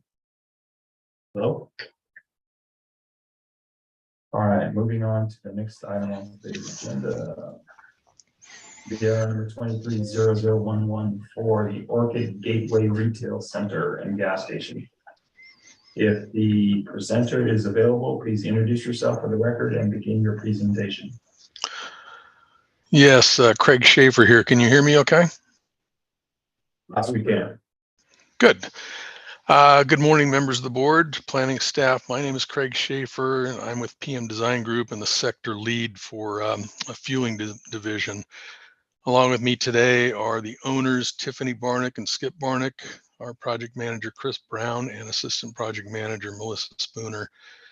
I'd like to review the changes we made to the project, which we believe have greatly improved the site plan, circulation, architecture, and overall functionality of the project. With Ben's help, we'll review the site plan, floor plan, building, and fueling canopy elevations, and then field any questions. That's okay? Go ahead. Okay. So with the site plan, the car wash exit has been modified for ease of exit. Previously, the car wash exit was more angular in the drive out. So we've kind of softened that to make it easier to get out. The proposed EV charging spaces have been added to the front. You'll see those just below the, yes, Ben's got it right there. So we got a couple EV charging spaces there. The sidewalk and parking shifted easterly, allowing for the larger building footprint and creating a functional 34-foot drive aisle. That's from the canopy over to the back of the parking there. So the south parking was angled to aid in usability. That's down where we've added a propane tank, and we've got air and water down at the bottom of the site there. And the trash enclosure, we've gone ahead and met the guidelines and moved that to 3 feet off of the property line. So that's essentially it with the changes to the site plan. If we can move on to the floor plan. So we've added 365 feet to the floor plan, essentially bumping the northern end in plan here up a bit. We moved the northwestern walls towards the car wash, adding a beer cave, created a larger storage area, and have kind of organized the car wash equipment room to make that function better as well. The other thing we've done is to move the entry door into the building that was previously shown kind of over towards the center of the building with the cashier and obviously the gondola layouts and everything else. We needed to move that that entry over. And we're showing multi-accommodation restaurants, or excuse me, restrooms for everyone. And the car wash equipment room, as I mentioned, has been modified, and we've got entry from the exterior for any of those chemicals and so on can come right inside in that first door, and then enter the car wash equipment room for the functionality. And that's essentially it for the floor plan. We can move to the elevations. So the original design intent is maintained with these elevations from the previous submittal. We've added some windows across the front for obviously for visibility in and out of the building. Previously, there were very little with respect to the glazing in the front of the building. Again, we relocated that entry door and added a tower element to it. We added trellis enhancements for the front and street elevations consistent with the development. We modified the car wash roof, providing symmetry over the entry and exit. And Again, we modified the car wash in another way with the equipment roof to, we made that a flat roof. It acts as a bridge between the architectural gable and the mansard roof elements of the two different buildings. And then we provided the fueling canopy elevations. I don't believe those were provided previously. So there's the plan and elevations of the fueling canopy. Been working with Chevron for 35 years now, and I might be biased a bit, but I think Chevron's got one of the best looking canopies out there, especially with respect to the lighting of the fascia. It's kind of just a blue hue that is kind of enhanced and looks very nice. But those are the canopy elevations, and the other thing we're doing with the canopy is to add solar panels across the entire top of that canopy. And with that, we're going to also add generator equipment to this project, transfer switch for generator power, which will not only benefit the owner, will benefit the customers and the community by having this able to run 24/7 power on or off. So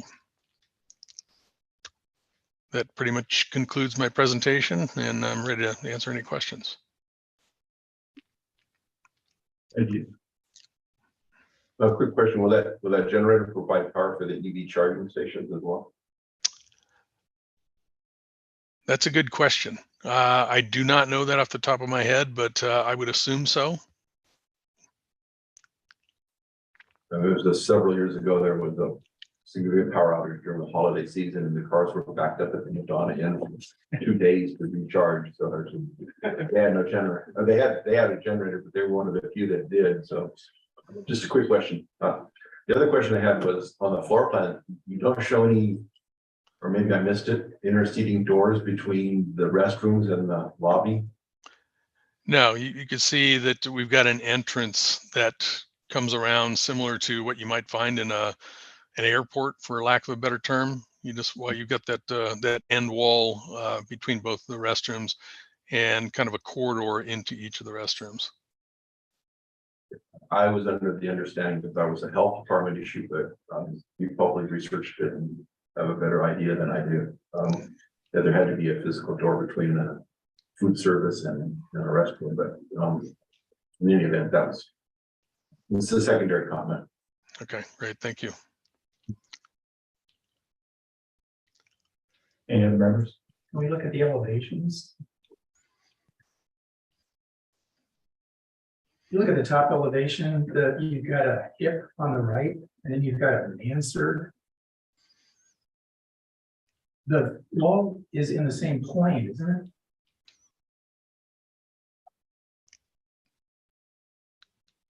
What is in the same plane? I'm sorry. The wall with the sign on it, and the wall with the trellises. Isn't that in the same? Let's take a look at the floor plan again, please. I'm sure whether or not that tower actually bumped out. It is in the same plane.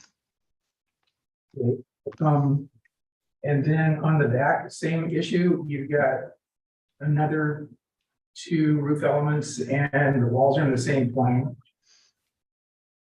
Also, you've got a mansard that doesn't really intersect the gable car wash very well at all. The elevation is extremely mediocre. It needs to be restudied. This mansard thing, all in the same plane. I don't know where to start. Well, what we can do is, take a look at these elevations again with the mansard and obviously the car wash roof, the C-store, and obviously seeing these in a skewed view is sometimes difficult. The mansard may need to be just a little bit higher. Well, I'm suggesting maybe you need to do something other than a mansard and maybe design you can cut the building out. There's a lot of uninteresting wall elements. There's along like the bottom, it's just boring. There's nothing going on. So you're talking the long walls, the car wash wall, and all those. Well, you did try to break up one of the walls with a trellis element that needs to be restudied too, because the dimensions and the proportions aren't really handsome. There's base bands that don't have any logic to where they start and stop. They're on the same plane. But I'd look at the roof plan completely and maybe rethink it. Right. You square building and you put a hip on it. Also, are these colors sort of representing what you're planning to do? They're representing what was submitted previously for the Gateway Center, and they do match those colors. When did And we review this plan? I'm sorry? Years. When did we review this? The overall, Was this specifically looked at? I don't believe this building is specific. this particular building, no. No. we But didn't the review this. remainder, the other parts of the center, yes. So This you've is got Ben these Singer, the colors and a blue canopy that don't go together whatsoever. There's other colors that you can use, that Chevron will allow you to use. Maybe find something that ties the two together. So Understood. Going back to the building, we were tying that building directly into, and the architecture matches that of the Gateway Center. So that's the reason the building is as you see it. So we did make some enhancements to it by adding the windows, by adding the trellises and so on.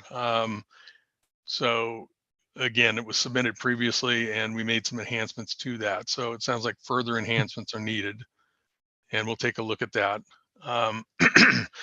With respect to the fueling canopy, we can make some modifications to that canopy. Perhaps add some cement plaster stucco to the columns that would tie in with the building. They have other color options available. I don't think you did modify the canopy by adding stuff to it. No, those are the Two steel columns. Yeah, those are hands. It's the color and it's the blue color. It doesn't seem to go with your buildings. Yeah, there's other colors available that Chevron will provide. Understood. We've done hundreds of these projects. So with respect to the Chevron canopy, we can go ahead and create a fascia in that blue that you're talking about, and change that. What we would ask is that directly behind the Chevron letters themselves, we could keep that field as blue because it's an identity thing for Chevron.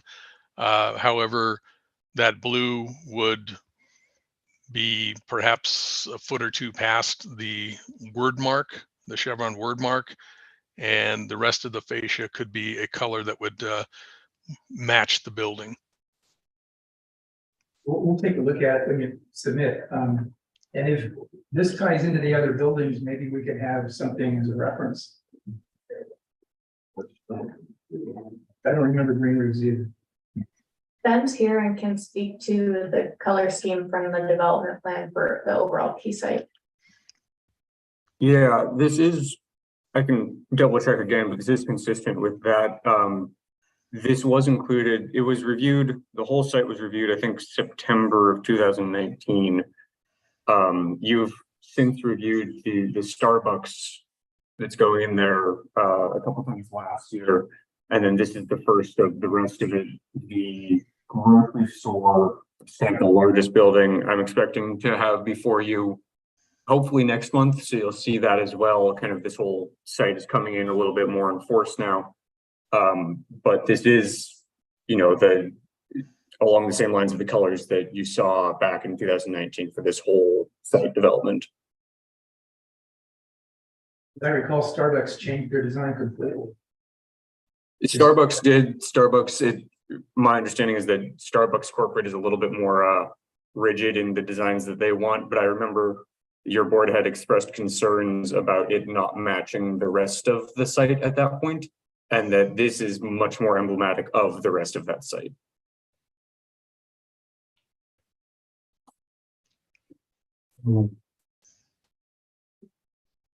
Part of the problem for me, and I'm new to this project, I wasn't back here in 2009 or 19 when it was presented before. I don't have any point of reference for any visuals from any other perspectives on this property, anything actual photography that would give me a sense of what we're looking at here, other than to go and look at the site. It just seems like there's no way of judging how this compatibility factor really works. Visually, as far as the actual building here goes, I completely agree that the roof line is nonsensical at this point. That materials, the colors, unless they're absolutely required by the center, seem to be out of keeping with the area, what's going on there now. I'd like to see some actual visuals of how this relates to the other projects in the area, the other buildings in the area, on the street as well, the streetscape. Perhaps when you return, we could take a look at that, which would be very helpful to have any presentation that we see. Also, I'd like to go to the site plan, if you don't mind.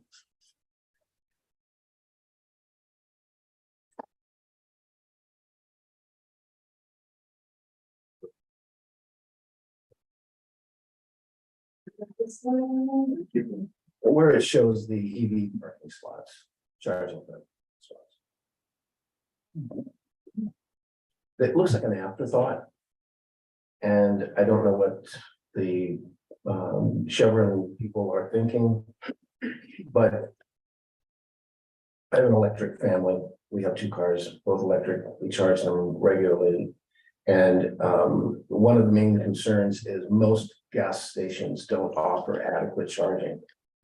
There is many cars in this area now that are looking at places to charge, even hotels in Los Alamos where I live, and like the Depot Mall has 5 charging stations there, and they're busy all the time because it's off the 101.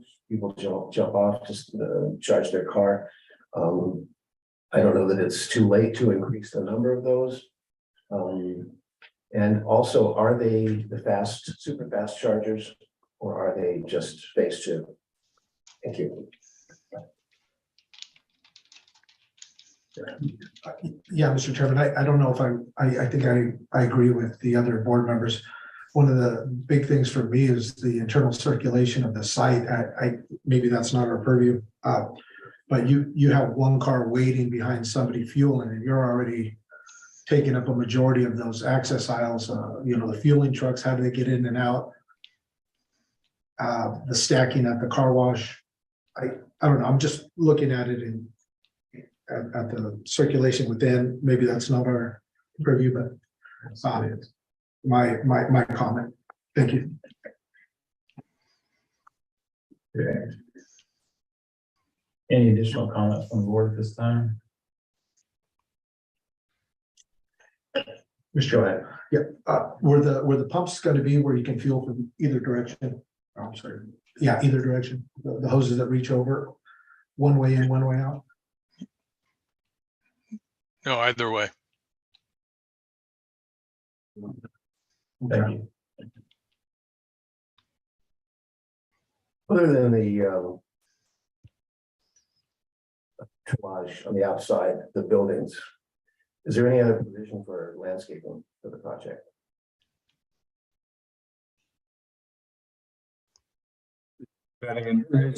Landscaping, your board reviewed it as part of the larger KeySet 2 development. It was one of the times that the project came for kind of the site grading as well as landscaping, and I think some of the street landscaping last year, and that included landscaping along the northern edge of this along Clark.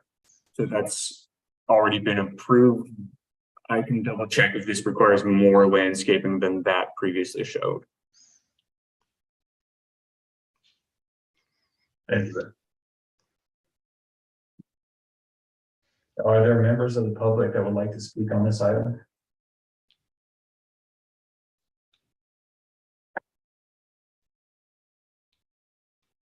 Where we do not have anybody in the office and we do not have anybody online. Okay. I agree with all the comments that were made by the members. I understand that this is part of a larger development, perhaps, as you move forward with the project, instead of gray toning out some of the offsite improvements, that you give us a kind of a sense as to where this is in the overall development. Have an overall site plan as part of your package, so that we get some kind of continuity as far as egress and ingress is concerned. You know, the routes of the fueling trucks and all that. You guys are agendized for a conceptual review at this time. I think this is the first one. Is that correct, Ben? Can you repeat that? This is the first time this particular project has come before the board. Is that correct? As an individual, that is correct. It went previously with the whole rest of the city. Okay, then I would suggest at this time that you take the suggestions that we made and study the elevations, study the roofs, the heights. We understand that you're kind of tied to the colors based on the overall key site standards. But just take a look at that. And come back to us when you can.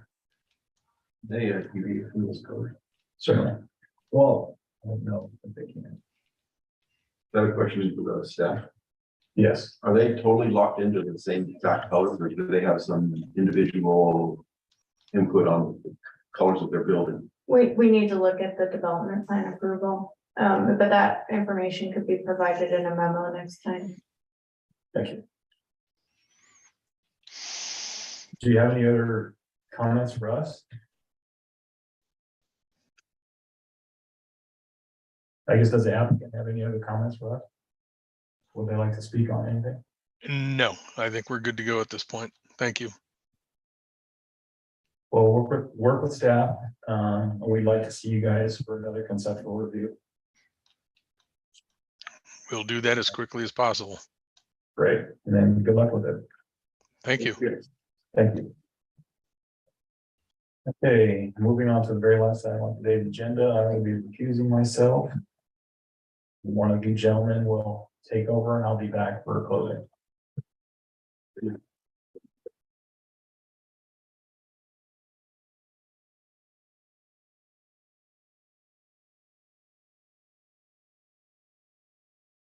Next up is item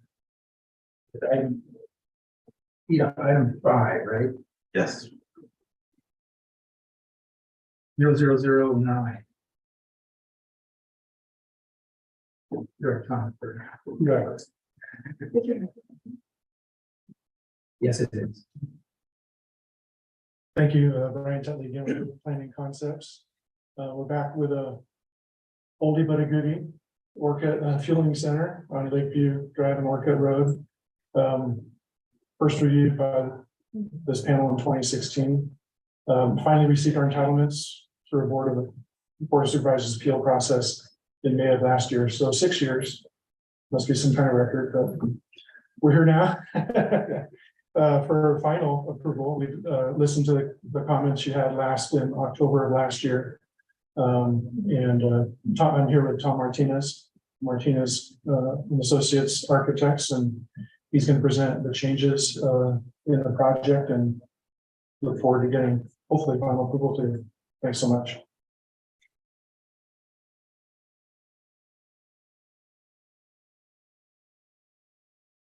Morning, gentlemen. Tom Martinez, architect. Several of the items remaining item, I see it as primarily cleanup. There was a discussion about the proportion of what was going to be the tenant space. If we could scroll to the floor plan, please.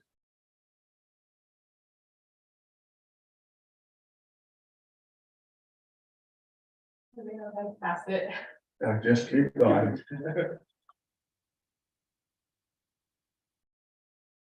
There you go. Yeah, as originally proposed, the segment on the far right-hand side was actually proposed as a tenant space.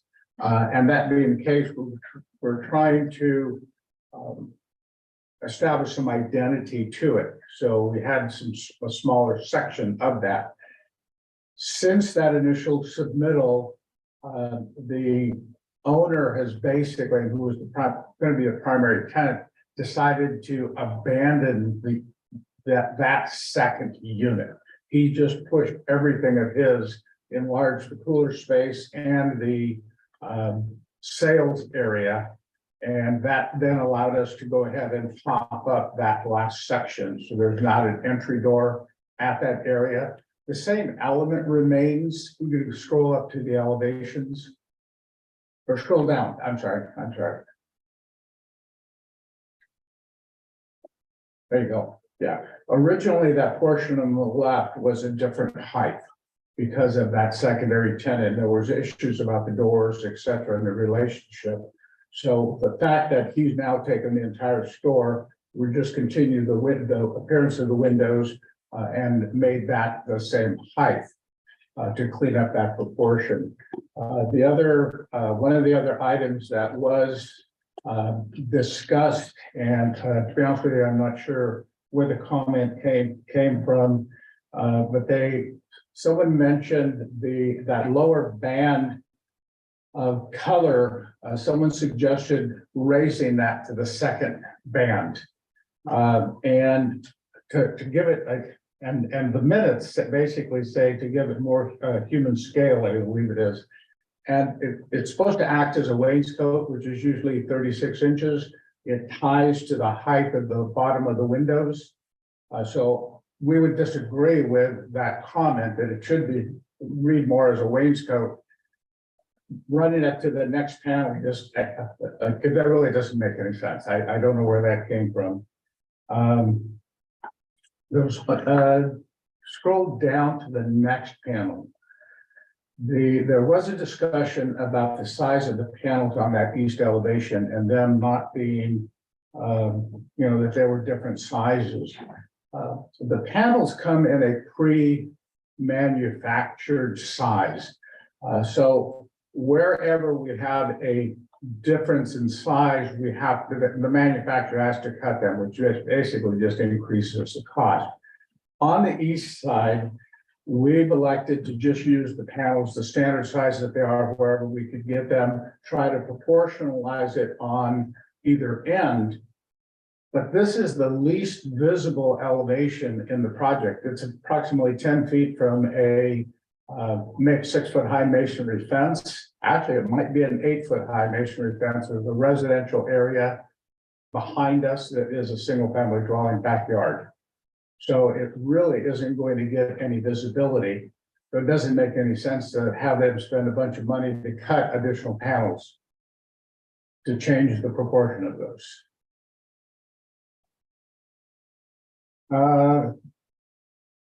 I think the only other item was consideration of centering the cantilever on the canopy.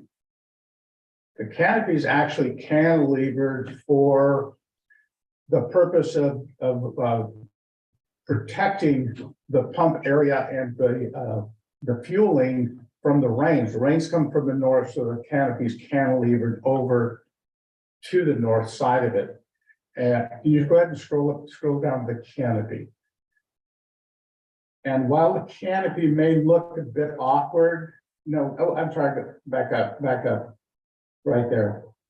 No, next one up, right, yes, yeah. You can see the lower right-hand corner of the canopy is cantilevered.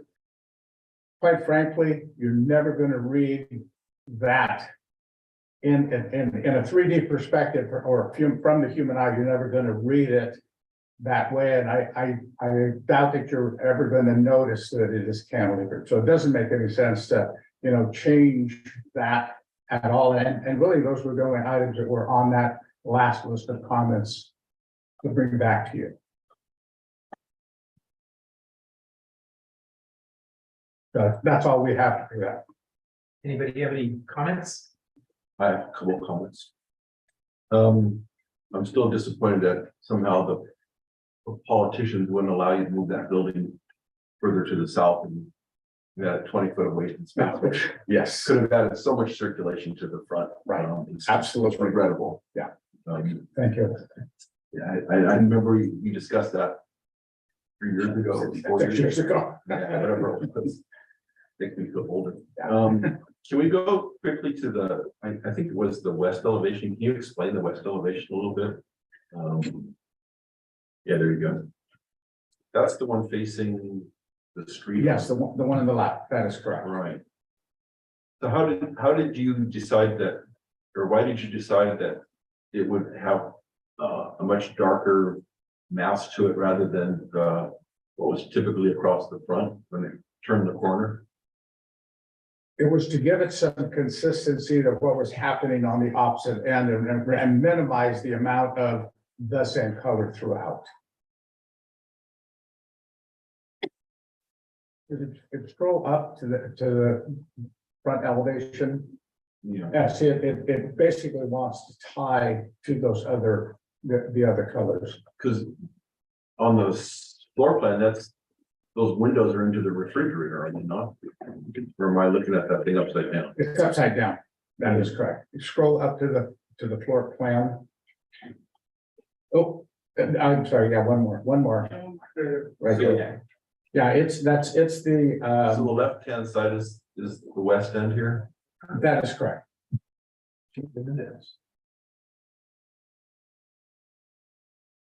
So the windows are. They're false windows, yes.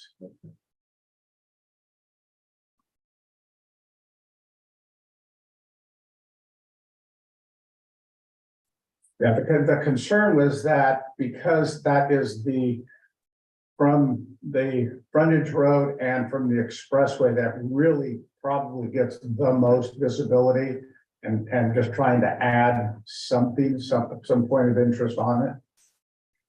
I know you're probably complete with your working drawings now, aren't you? Yes, yes.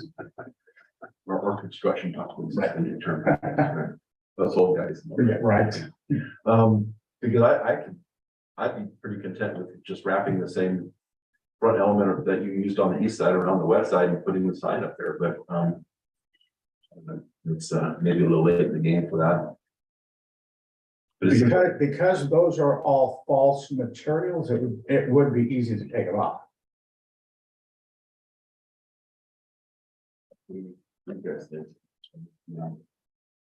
And I just, as a point of reference, we had a similar situation years ago with the old Jetty restaurant across the road. That particular, when we did the remodel of that west elevation had, again, the most visibility.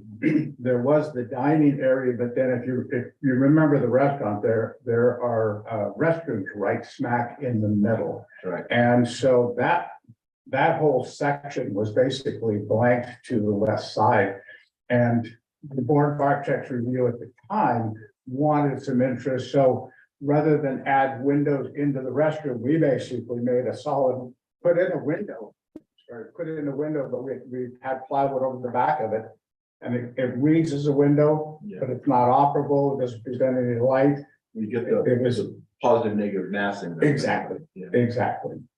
And again, in that case, we actually just added the window, but the wall material was consistent with the rest of the building. So that might be another alternative if you feel that west elevation is too busy. I feel like the west elevation doesn't so much relate to the north elevation with.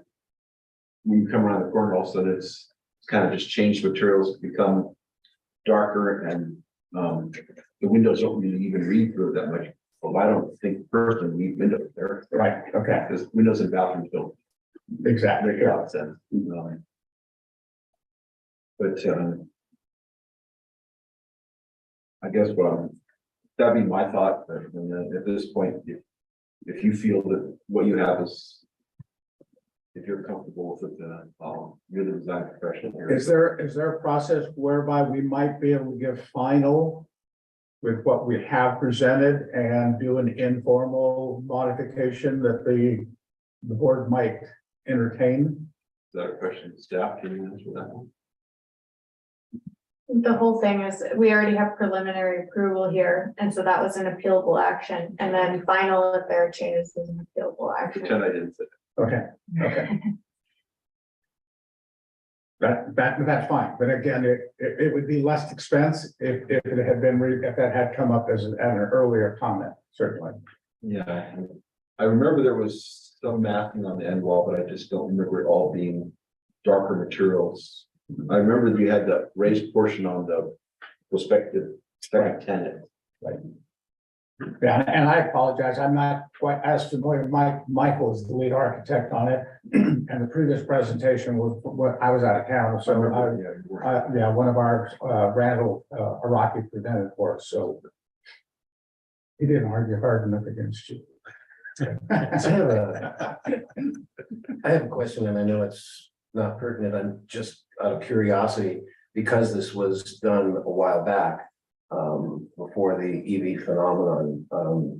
Am I to understand that there is no EV charging on this project at all? To be honest with you, I'm not certain.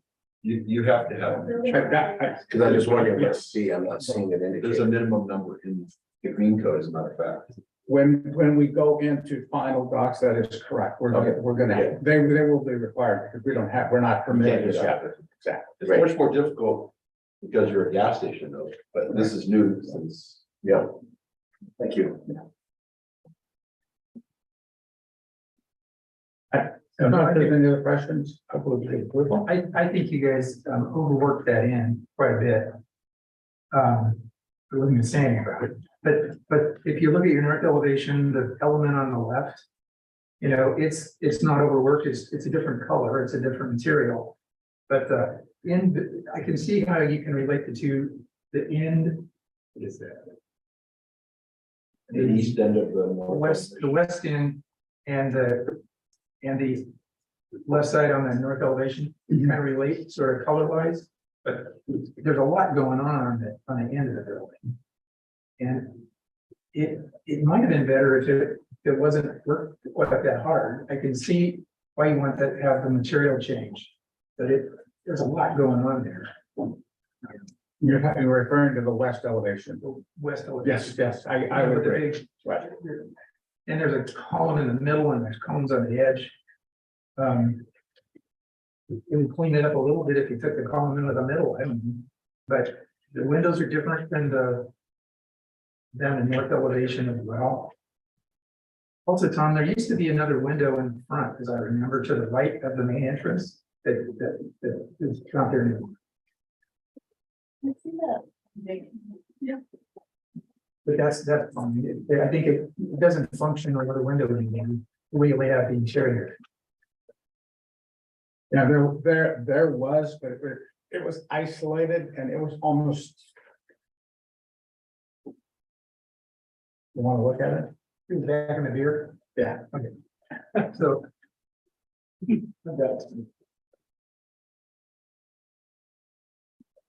Yeah, there's a guy over there.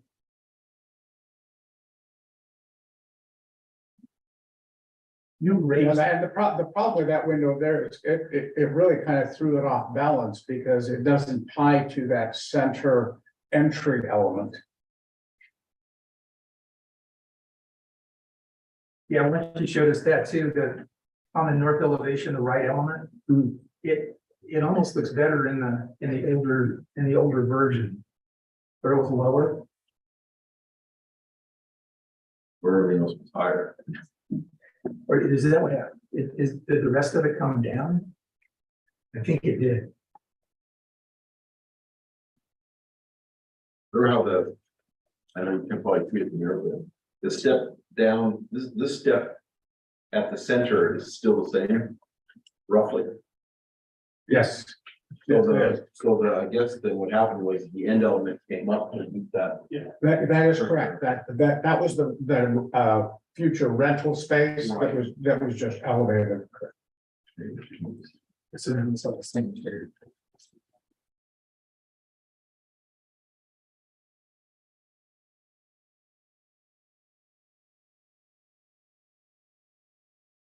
Thank you. Yeah, when that then speed went away, the secret just been electrical. And that was there. Is there any landscaping on this property at all? Out on the street side, On the street side? not against the building. Not against the It's building. all concrete.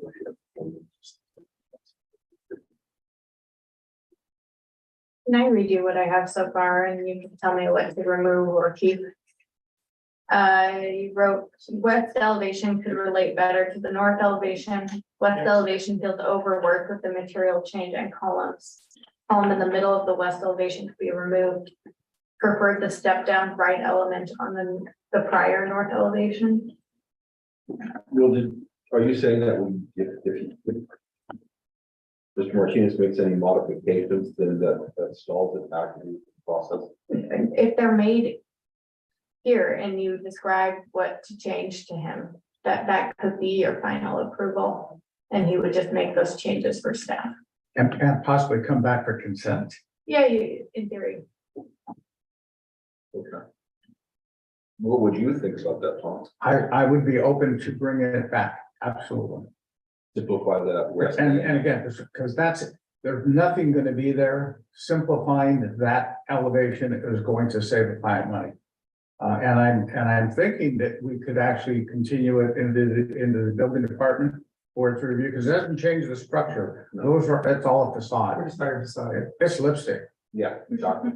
In that case, can we rework that west elevation and kind of bring it down a notch and make it more, less work? That would be the focus, is the west elevation, absolutely.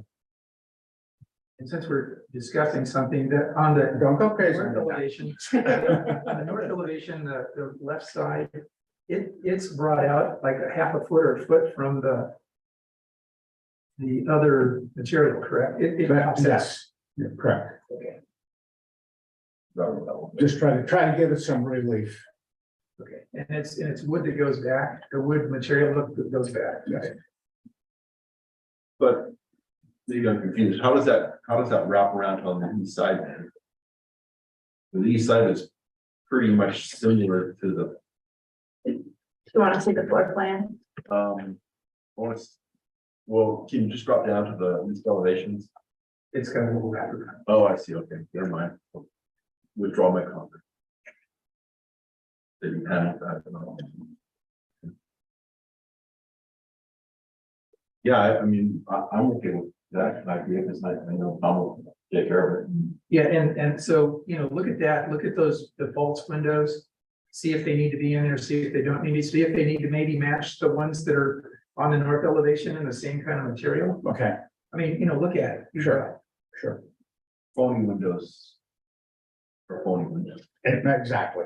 Yeah, they're not purposeful. They don't function. And it's. Well, I know we're on the same page. Agreed. I think we can quit. Final done and just. No, it just returned on consent with our comments. Yes, absolutely. Okay. What was that last comment you had, Jim, right before? Let's see, we're talking about. The windows, Yeah, well, the west elevation is supposed to mimic the left side of the north elevation. But the windows are completely different. So maybe unifying the window shapes or eliminating the windows depending to restudy the. okay, considered.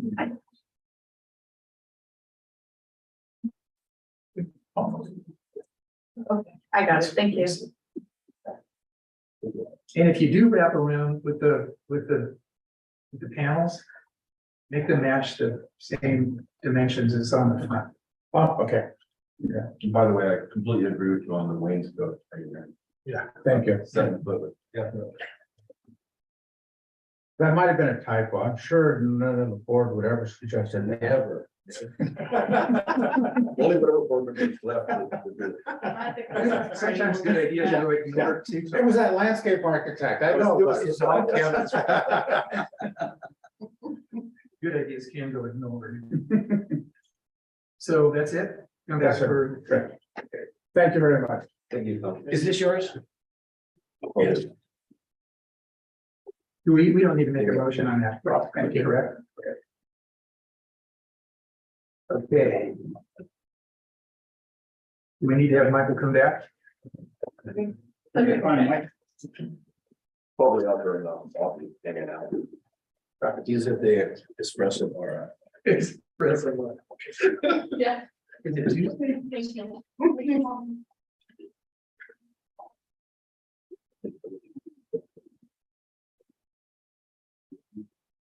Stephen,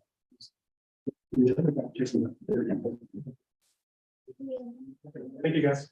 Thanks, Brian. no, I'm just gonna use these kind of things. It is, yeah. Sometimes We've both been there. We're not in one thing.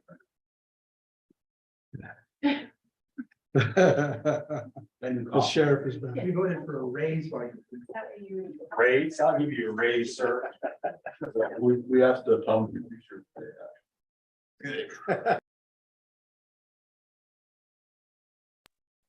Why is it still up on the screen? Intimidating. All right, does anybody have any other additional comments at this time? Then I'll ask for a motion to close today's meeting. Yes. Second, all in favor, say aye. Aye. Have a great weekend. Great. Let's get Andy. And we're out.